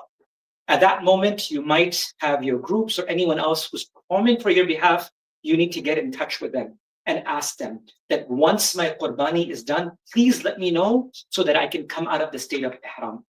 So on the morning of the 10th of Dhul Hijjah, you made Fajr in Muzdalifah, you stood and you made dua, We came to Mina, and we need to do 3 things in a continuous order. 7 stones to the big shaitan, sacrifice of the animal, and then coming out of the state of ihram. A lot of time when you throw the stones, people say, Haram Qulda, just open it, Haram. Do not do that, please. The sunnah of the Prophet ﷺ was that he threw the stones, he sacrificed the animal, and then he came out of the state of ihram. So 3 things in a particular order. So you get in touch with your leaders before you even go and said, how will you inform me? What will be the exact time? Keep in touch with them after you have done your jamarat. Maybe text them, inform them, let them know that your jamarat has been completed. Now they can perform the qurbani on your behalf. Once they inform you that the qurbani or the udhiyah, the sacrifice has been done, now you can clip your hair, you can shave your hair, you can come out of the state of ihram. The Nabi of Allah made dua 3 times for muhalliqeen, those who did halaq, completely shaved their heads. 3 times the Prophet made dua for them. And for those who did qasr and shaved, cut, he made 1 time dua for them. So once you shave or you clean, or for the sisters, you clip your hair, you are out of the state of ihram. You can take a shower, you can cleanse yourself, you can wear your normal clothing, and now you're in perfect state out of the state of ihram itself. Now you are not in the state of ihram minor. What does that mean? It means that all the other things that were impermissible, such as colognes and attars and perfumes and hair, all of those things are halal, except the cohabitation and intimacy between husband and wife. That still remains intact till one does not perform Tawaf ziyarah itself. That prohibition remains between families till the major ihram is completed after Tawaf ziyarah or ifadah itself. The minor restrictions of ihram are completed after you pelt the stones, you sacrifice the animal, and minor ihram is open. The major aspect of ihram of intimacy between spouses still remains till we do not complete our Tawaf ziyarah itself. So that's something to be careful for. So once you have done these 3 things, you're in the state of, out of the state of ihram, now you have a choice. And the choice is either you go to Makkah and do your Tawaf ziyarah, which is Tawaf ifadah, which is the farz of Hajj, that very night, or you can do it the next day or next night, or you can do it all the way towards before the ghurub of the 12th of Zul-Hijjah. You have that choice. You can do that same night, you can do it the next night, or the night after. Yasir bhai, Darshid bhai, usually what's the best? Same night or the next night? These guys are the gurus and the experts. The next night, the 11th? Darshid bhai, what's your view? Right. Yeah, so usually, Allah reward these brothers for all their services and do amazing work. So it's usually the 11th, which is the next night, that it's a little bit more calm. So a lot of people try to go the same night and get it over with. But if you stay that night in Mina, and the next day you can actually, after your Jamarat is complete, you can do that as well. But if you do decide to go the same day itself, the Tawaf ziyarah or Tawaf ifadah or the first Tawaf of Hajj is done in your normal clothing. You're not going to be in ihram. So you can wear your socks, you can wear your sneakers, and you can walk there. But of course, you can't do that while you're wearing your ihram. You can wear your socks doing your tawaf and your sa'i because you're in your normal clothing. Once you get to haram, you have to do the same exact thing. 3 things. You have to do niyat. Oh Allah, I make the niyat of tawaf ifadah or tawaf ziyarah. Make it easy for me, accept it for me. Allahu Akbar, la ilaha illallah, which is known as istiqbal, only once. And then you do istilam, bismillah, Allahu Akbar, and you start walking around. There's no uncovering of the shoulder because you're not wearing ihram. And you do ramal a little bit faster because there is sa'i that is connected to it for the first 3 rounds. You go around 7 times, do istilam every time, make 2 rakats namaz, and please don't forget, there is a sa'i that is connected to Tawaf ziyarah. Tawaf ifadah has a sa'i that is connected to it. So we have to do sa'i as well. And that sa'i is done in your normal clothing. It's not done in ihram. That sa'i itself is connected to your Tawaf ziyarah or Tawaf ifadah. Once that's completed, once that's done, you get back to Mina and you spend your night there as much as you can. On the 11th and 12th, there is not much to do except for one thing. Every day, on the 11th and the 12th, you have to go and pelt stones at Jamarat. And that has to be done after the midday, Zawal, after Zohar has entered, all the way towards before Maghrib. If someone passes after Maghrib, because of a particular need and sickness, they're allowed, but it should be done between the Zawal time and Maghrib time itself. A lot of time people want to go very early. It's hot, it's rush, it's difficult. try to go maybe 2 or 3 hours later. Maybe go right after Asr Salah, or maybe a little bit after Asr, so the sun is a little bit lighter, so that you can go and pelt the stones and come back. On the 11th and the 12th, you have to pelt the stones to all 3 shayateen. You go to the first Jamra, shaitan, and you pelt 3 times, 7 times, Allahu Akbar, Allahu Akbar, Allahu Akbar, and then you face the Kaaba and you make dua. The Prophet ﷺ made dua as long as it takes one to recite Surah Al-Baqarah. That's how long dua that the Nabi made when he pelted the shaitan, the first one. Then he went to the second one and pelted again 7 times, Allahu Akbar, Allahu Akbar, Allahu Akbar, and you face the Kaaba and you make long dua as much as you can. And then you go to the third shaitan and you pelt 7 times, and there is no dua. Dua is only after the first shaitan and the second shaitan, and the third one there is no dua. You do that on the 11th. That's the only thing you need to do and be in Mina. Then the 12th of Zulhijjah will come, and you do the same exact thing. After Zawal, after midday, you go and you pelt the stones. 7, you make dua. 7, you make dua. 7, and you do not make dua, and you come back. You pick up your luggage and you can leave Mina after 5 days, which is the 12th of Zulhijjah. There are certain brothers and sisters who stay for another extra day, right? Which is of course allowed and permissible and acceptable, and you get 21 more sins to be forgiven and great hasanat. And for those who intend and they don't have their flights back, depending on your schedules, you can stay there and do the exact same thing that you have done between the 11th and the 12th. But even if you leave after the 12th of Zulhijjah, you'll go back to either Azizia or your Makkah hotels, and you only have one thing left to do now, and that is known as Tawaf al-Wida. Tawaf al-Wida itself is wajib.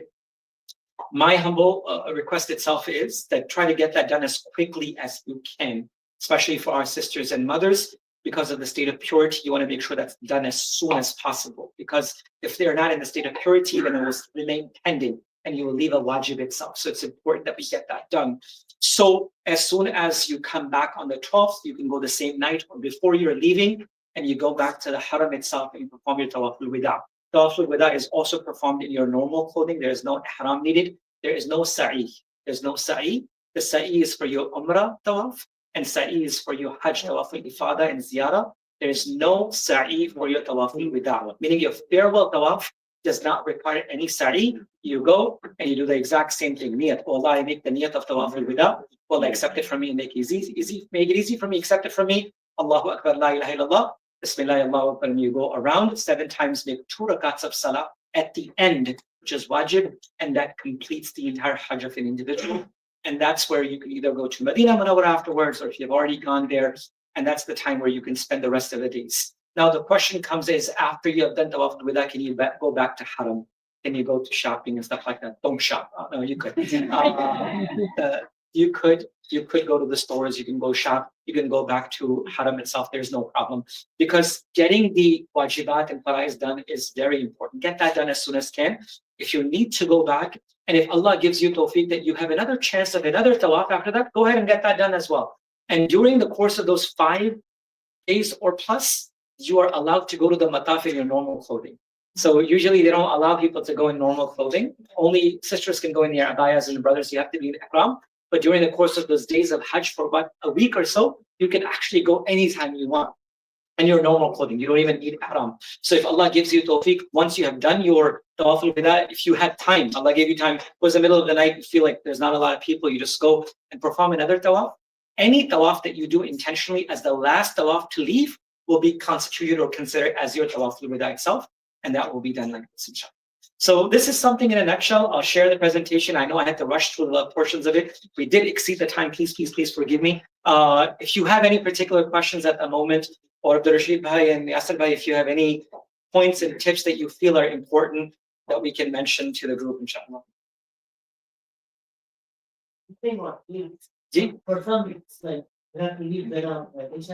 Yes, very good point. Jazakallah khair. For the past few years, there has been a lot of restrictions and conditions from the Ministry of Hajj that they mobilize the Hujjaj on the night of the 8th of Zulhijjah from Mina to Arafah.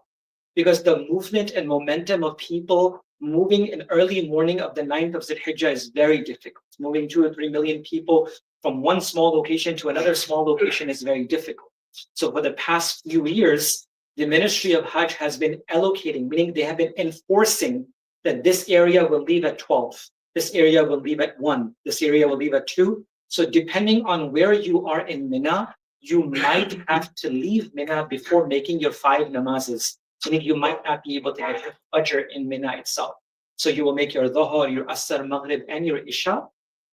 And if you do have to move because of the restrictions and conditions, that 5th namaz that had to be made in Mina was not sort of necessary, that will take away from your Hajj itself. Because of the ease and comfort of all the people, if we do mobilize, for the past few years that's been happening. Sometimes we were supposed to leave at 4, we ended up leaving a little later, so we got our Fajr in. So it depends. So if you do end up moving a little bit earlier than Fajr, please don't panic. Don't tell the group, my Hajj is not complete till I do my Fajr. Just move along with your group, inshallah. But no one will move you from Arafah before Ghurub, because your Hajj is not complete. No one will move you.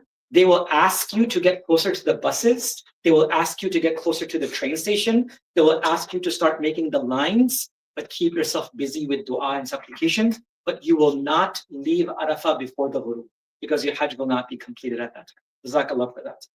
Anything else? That's about anything? Yes. Same for the 10th night as well.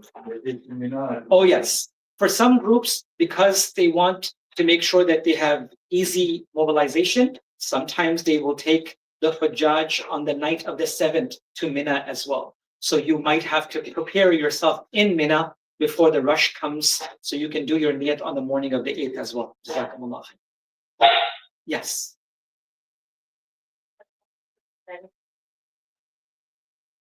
Are they going to be separated by gender? No. So depending on which group you're going with, sister, so buses are with your families. The only thing that is gender separated are the tents in Mina, where the sisters have their own tents, the brothers have their own tents.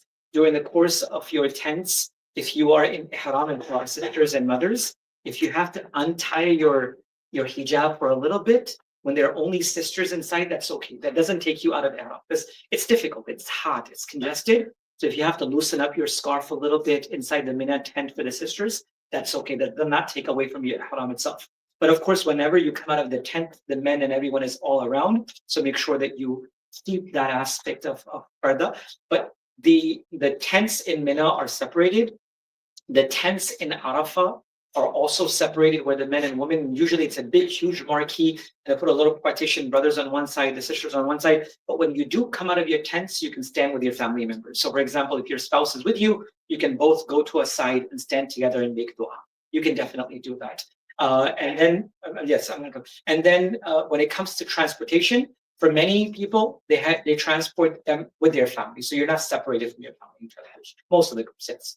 So for still, how will we know that it's chaotic? How will we know where we're going to meet? Stick with your group. I'm not sure who you're going with. Make sure that you stick with your group. Ask them the exact pinpoint location of where they're staying in Muzdalifah. Even if someone gets lost, then at least you have that very location itself. See? For leaving Muzdalifah. From leaving? Yeah. So the night on leaving from Arafah to Muzdalifah is clear. The morning itself is much easier because there's a lot more lights. Yeah, it's much easier. It's much calmer.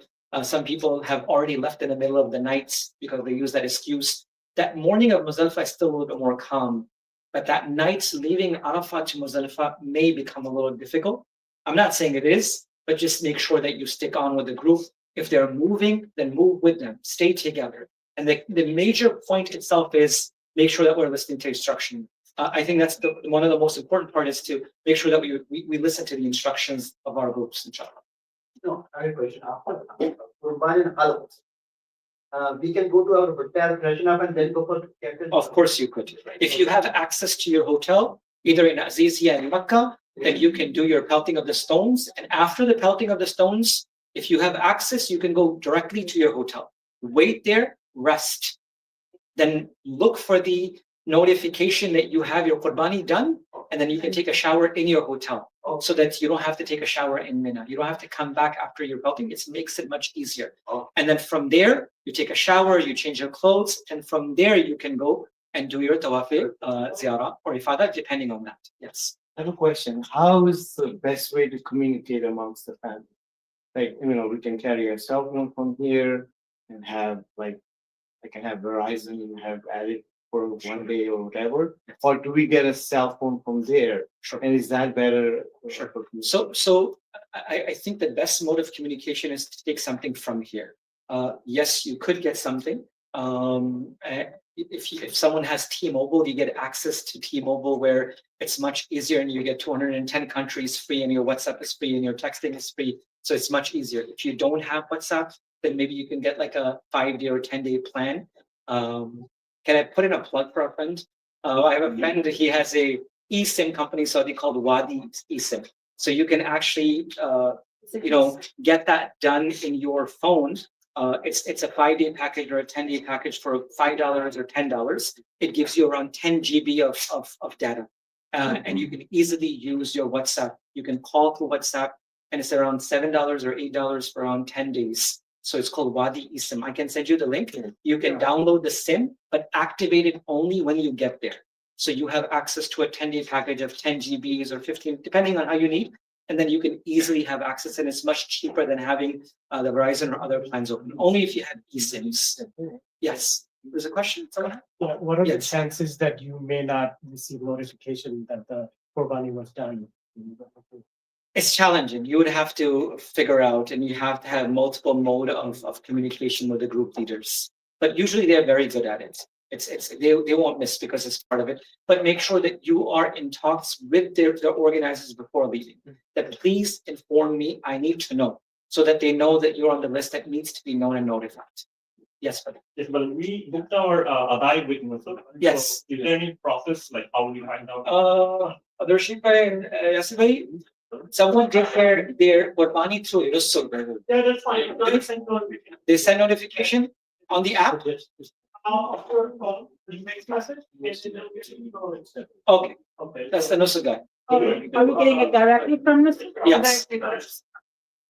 Yes, brother, you had a question? Yeah, sorry, collecting the pebbles. So I collected 49, I changed my mind, and I don't want to do another. Yes. How easy is there? Can you just? Perfect. Very good question. So if you collected 49 and you plan on staying on the 6th day itself, you can collect those pebbles in Mina as well. The only pebbles that you cannot use are the ones that are already used and thrown. Anything other than that around the vicinity of Mina, you can also pick up and use. If you don't find enough in Muzdalifah on that night and you forget, or you lost that bottle, or you forgot your pebble somewhere, someone needs it, then you can even pick it up in Mina. It's not necessary or mandatory that the pebbles have to be from that. It's better, but you can pick it up anywhere in Mina. Can we take American pebbles? Yes, of course. You can definitely, and you should take extra. You should take extra. Can we take American pebbles? That's true. That's a good one. Yes. Sorry, I didn't. Sure. On the 11th and the 12th day of Hijjah, the pelting of the stone can only be done after Zawal at midday, all the way towards before the Ghurub itself. And the way that's done is to do 7 stones that are thrown towards small Jamara 7 times by saying Allahu Akbar, Allahu Akbar, Allahu Akbar, and then making the dua while facing the Qibla. And then going towards the middle Jamara and throwing 7 stones and facing the Qibla and making dua, and going to the large shaitan, and they're in the same order itself. And there's only one way road. You can only go one way. And you pelted a large stone and you do not make dua. And you repeat that same thing on the 12th as well. Yes. One question. On the call, once we go to our hotel, is there any time restriction to come back to Mina? Ask me privately, I can't say that. Yes, you could. So, according to Imam Abu Hanifa rahimahullah ta'ala anhu, the spending of the nights in Mina is not wajib, it's not necessary. If someone spends the night in Azizia or in their hotels and just comes and pelts the stones and goes back, there will be no dam upon that individual, it's not wajib. But according to Imam Shafi, Imam Malik and other imams, spending at least a part of the night in Mina, mabit, is lazim and it's mandatory. And if you do not do that, then there is a dam upon. My humble request is, if there's a genuine need, you can go back to your hotel, freshen up. It's just 2 days. Wallahi, it's just 2 days. And if we're able to spend those 2 days in Mina, what better than that? Millions of people cry and wish to be there.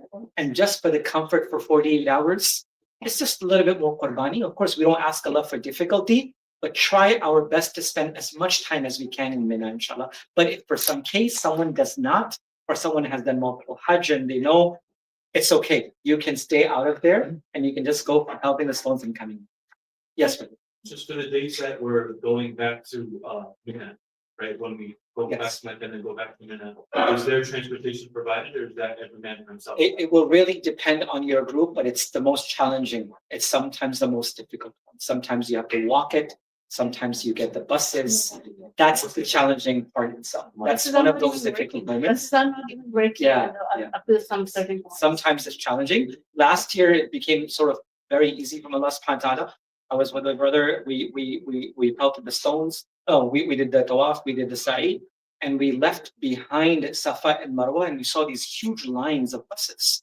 And we thought, where is this going? And they said, this is going to Jamarat. So we sat on it. 20 minutes we were in Jamarat. They dropped us off. And it was all free services. Like it was hundreds of buses. So sometimes it's hit and a miss. So it really depends. Sometimes you have to walk it back, which is around an hour and a half or so. But really depends. Buses sometimes, as you mentioned, are very, very busy. They're stuck. It's hard, but usually Allah makes some way, you know. So there's always ways. Yes.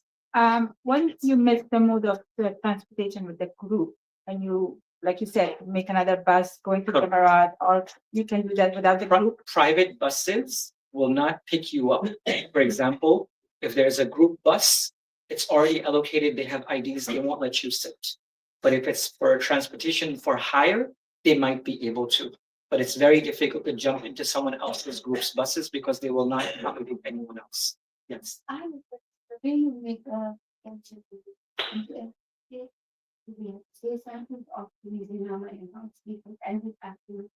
Sure. So as we enter into the state of Ihram, there is no particular verbiage or words that we have to state in order to come out of Ihram.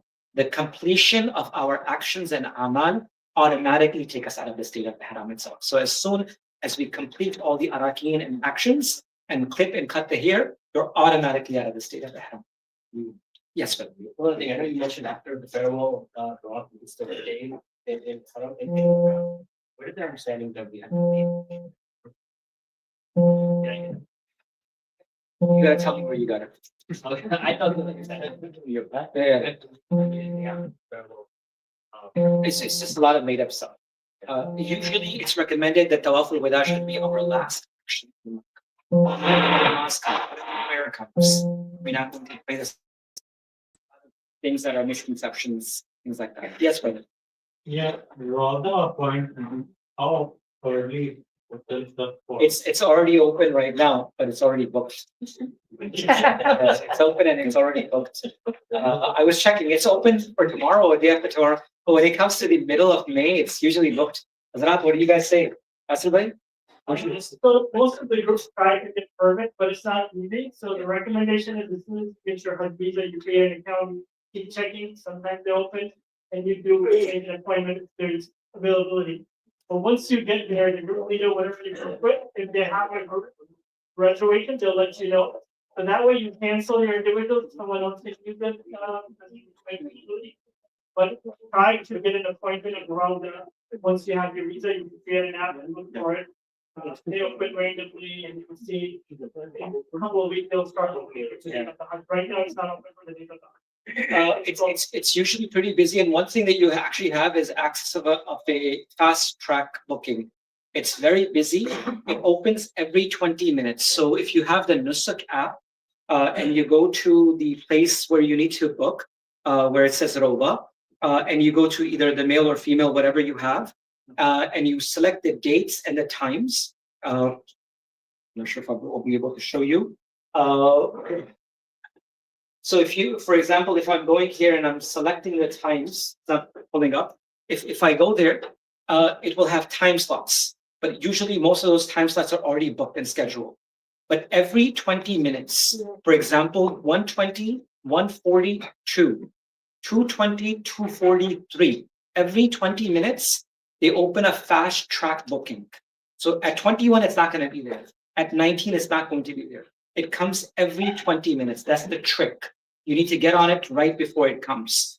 It will come as an opening of time with a flash sign, a green flat sign on it.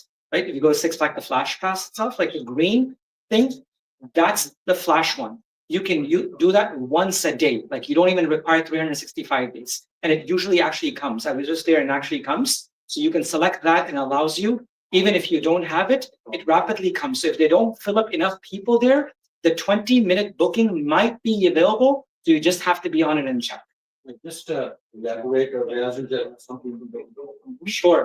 Riyadul Jannah, of course, is a place between the member of the Prophet ﷺ and the Rawdah of the Nabi of Allah sallallahu alaihi wasallam. And the Nabi of Allah sallallahu alaihi wasallam said, this is indeed a place from amongst the places of Jannah itself. You can say salam, the brothers, you can walk through the salam every single day. As much as you want, you can go through there. But to be able to pray in Rawdah, you need particular booking itself. For the sisters, you can go close to the Rawdah and say your salams every day. So you're not restricted to saying salam only when it's the time of your Riyadul Jannah. They give opportunities for sisters and open the doors, and you can come really close to the Rawdah as well. So, Shri, question? Sure. If you're going to be giving us like maths or things to leave on, or should we be bringing? It really depends on who you're going with.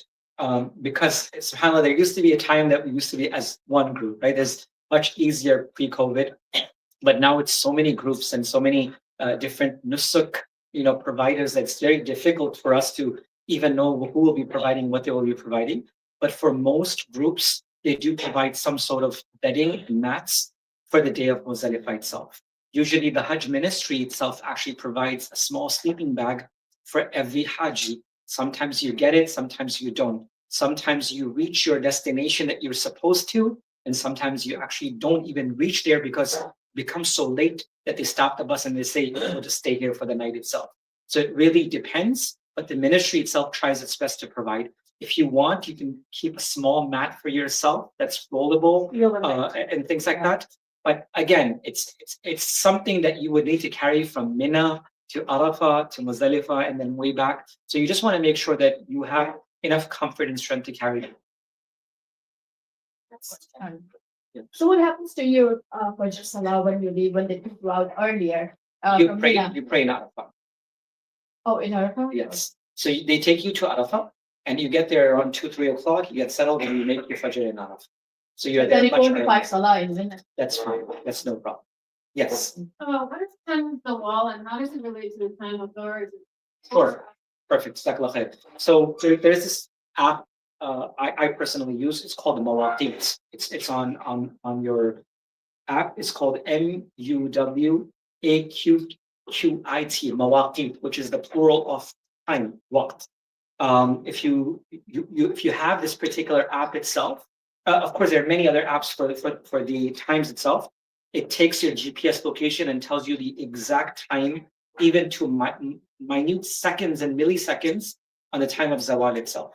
It tells you when is Zawal. So for example, for now, at this moment right here, and I see a live, I'm just telling you this. So it says the time of Istiwa, which means exact time of the sun being on the middle is 12 o'clock, 51 minutes and 12 seconds. That's the exact time. Dhuhr time enters at 12:52:12, meaning 1 minute after. And the time prior to that itself was 30 seconds. So the time between Zawal and Dhuhr is less than a minute. So it's not a huge time itself. So Zawal itself is midday, as soon as the sun is in the middle of the day. As soon as it moves a bit, the time of Dhuhr actually enters. So the midday, a little bit before, a little bit after, meaning ideally 2 minutes or 3 minutes, even 1 minute is enough, but usually it's a minute or 30 seconds. That's the pre-time of Zawal itself. And as soon as the minute passes through that, now you're perfectly fine with Dhuhr time. Yes, no problem. One more question. What to take in Mina as far as luggage goes or children clothing goes? One pair is So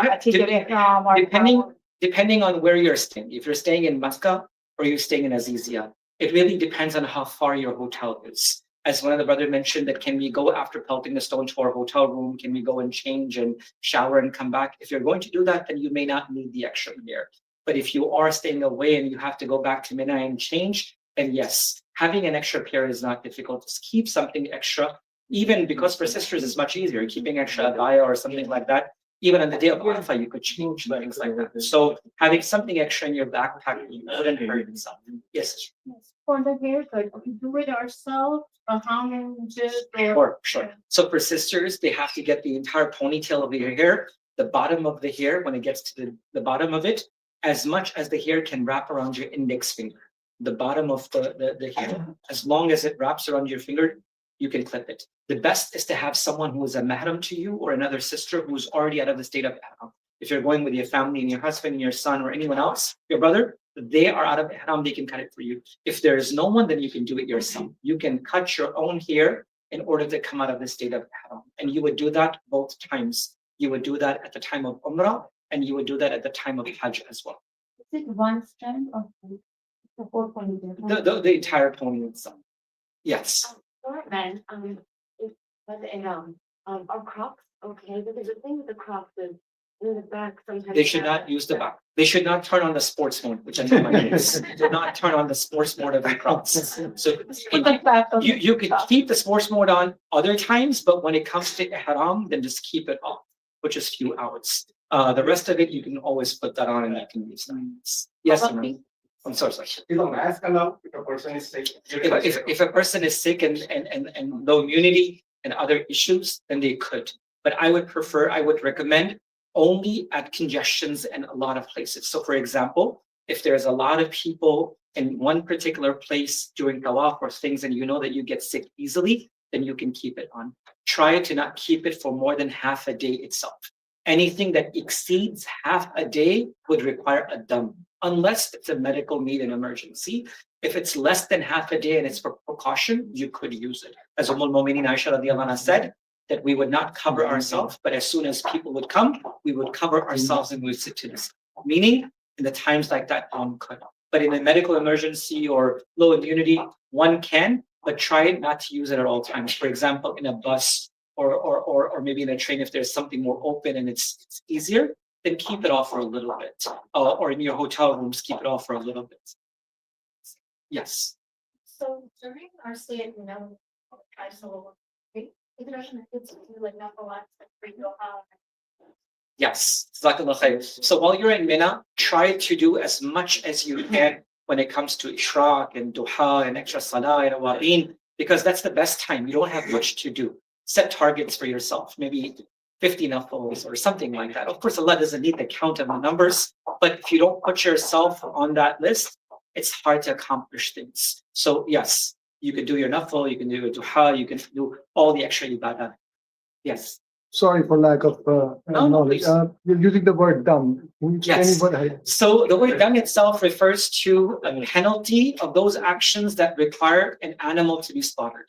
For example, if someone breaks the issues when it comes to ihram, or when someone does things that are contrary to the conditions of ihram itself, and there's a list of it, inshallah, when I share the PDF with you, we'll have some sort of list itself, then you're required to perform a dam itself. And that is to sacrifice an animal within the vicinity of Makkah itself. That's the shedding of the blood of an animal and to be given as sacrifice for the pleasure of Allah subhanahu wa ta'ala.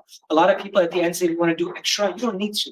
Take that money and give it to someone poor that they need it, right? So it's not necessary just to do an extra dam because you feel like you have made a mistake. So it's best, and what I recommend, it's best to frequently give sadaqah when it comes to your Umrah and Hajj. Small penalties can be taken away by giving small sadaqahs. So as soon as you get there, try to go and get your money exchanged by 5 and 10 riyals, like smaller notes. And whenever you get a chance, you find someone that is in need, just give them continuous sadaqah. Salam and sadaqah and care for others is the best thing that you can do in Hajj. Someone says, Ya Rasul, so what is Hajj al-Maqbool? Prophet said, saying salam and taking care of others, right? Making it comfortable for others. Be a source of khair for others. You don't know for what reason Allah will call you back again. I'll finish with one story. There was a brother that I met in Makkah a few years ago. He was performing Hajj. He said he's been in Hajj many, many years. And I asked him what he does. He said he's a custodian in a school, janitor in a school. And the people around me were shocked. We said, how do you get to do Hajj every year, man? This is expensive. You're a janitor in a school. Like, how does that work? He said, it is the dua of one person that I believe from Allah subhanahu wa ta'ala. So what happened? He said, I was in a group. I spent all my money to go for Hajj. We were sitting in a bus. We were traveling. And the buses, as we were mentioning, were stuck. They were not even moving. So he said, all of a sudden I opened a window and I saw an old lady who was outside. She could barely walk. She could barely walk. And they were all going from Mina to Arafah. So he said, I stopped the bus and I begged the guy, and I said, he was Arabic too, and I begged him and I said, look, I'm young, I can walk to my next destination. Can you please take this old lady in my space and take her from the next location? Please, I beg you. So he said he wasn't ready, he wasn't going to do it. He said, this is against the rule. He said, I begged him and I said, please. So he finally opened the door. He said, I came off and I put the lady in top of my seat where she sat down. And he said, I started walking. And he said, she was sitting at the window seat where I was sitting, and she looked outside and she looked at me and she raised her hands like this. He says, Allah's qasam, Allah brings me because of that dua every year. He said, I don't have the means. I'm a poor man. I don't have money to come every year. It's Allah who brings me. He said, I don't have the means. It's Allah who brings me. So you don't know what you will do for someone else that Allah will open the doors. You don't know what you will do. So be a source of khair in Hajj. Be a source of goodness for others. Sabr, sabr, sabr is the key in Hajj. From the time that you leave, do not leave your Hajj back there, right? Sabr and patience is the most important thing that anyone else can have, inshallah, during the course of Hajj. Yes. Brother, how are you going to share the PDF? I will share it. Do you have an iPhone? Yeah. Okay, I will airdrop it to you so you will have it by the way, inshallah. But there is no signal here. Oh, yeah. We'll figure something out. We'll figure something out. Video on SOS. Do you have? We don't want people to be distracted. That's why I say like close the focus. So we'll take care of that. I'll give it to you, inshallah. Can you please in the chat for Mufti? Mawaqit, yes. Okay, how you spell it? Because I have M-A-W-A. M-U-W. M-U-W. M-U-W-A-Q-Q-I-T. Mawaqit is a plural of waqt. It's a really nice app which actually focuses on the exact points of salah and tulu and ghurub. Really, really good. Yes, brother. Yes.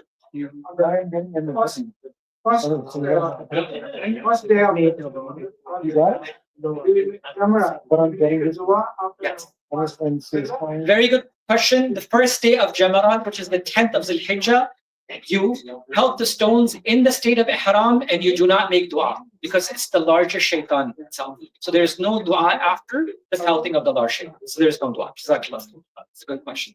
Yes, brother. This one is do I wait for Adbay to send the form for those there? Do I go on that website? I don't know, like a stamp website. It's the youthful dates. Was it? It's the youthful dates that you're going with. Yes. Whether Yasir or whether she could be. He said he has the youthful date, but he hasn't paid for the qurbani. We will share the link if you pay it not. Maybe we'll share the link. Don't worry about it. I have a practical question. Yes. For the ihram, can we use the safety pin? Yes, we can. As long as we don't use excessive amount of pins that it becomes a structured design of clothing, but just to it's fine, right? So not so many that it just becomes like, sewing things. But yes, I've seen people do that. I have seen people have a snap button. Yes.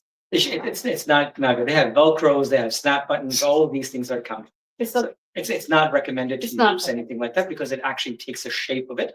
Of course, their haram would be okay, but it's not recommended to use things like that. For the baby track. Yes, perfectly fine. If it's sewn, it has threading, anything like that, I would recommend to keep something so it's hold your haram and you can hold your value. It's definitely useful. Yes. Yes, very good question. If you have your parents or anyone else or elderly family member or someone who is sick, you can do stone and jamarat on their behalf as well. And the way that's done is that you just throw your 7 stones, yours first, and then after that, you make the niyat, an intention for them, and you throw that. You can do that for all 3 days, the 10th, 11th, and 12th on behalf of someone. But you have to do yours first, and then make the niyat of those that you're doing on their behalf, and you can do it. They don't have to come there. They can actually be in their room if they're not able to mobilize and move. Yes, you could. But they have to be on Hajj. They have to be in Hajj, yes. That's a good question. Yes. That's like my phone. Yes. My dad.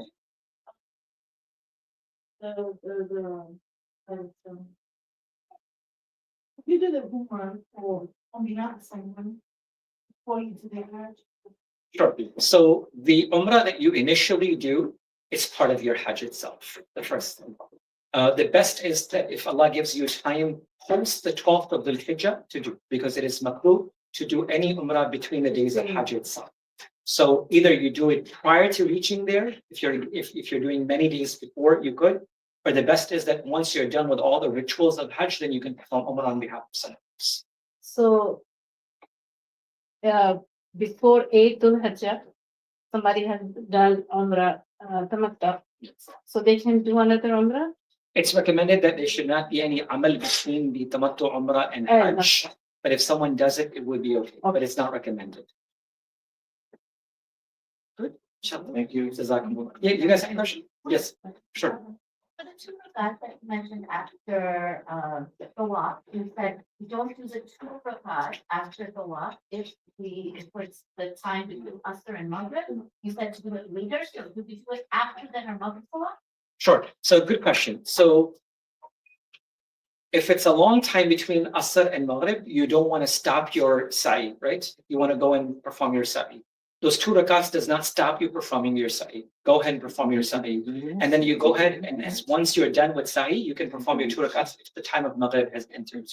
If the time of Maghrib has not entered, and you go and you remove your hair and you remove your ihram, you can still perform those 2 rakats in normal state. You don't have to be in ihram to perform those 2 states. Someone did tawaf and came back and forgot that they didn't do 2 rakats. Those 2 rakats remain pending upon them and they can be done at any time. Yes.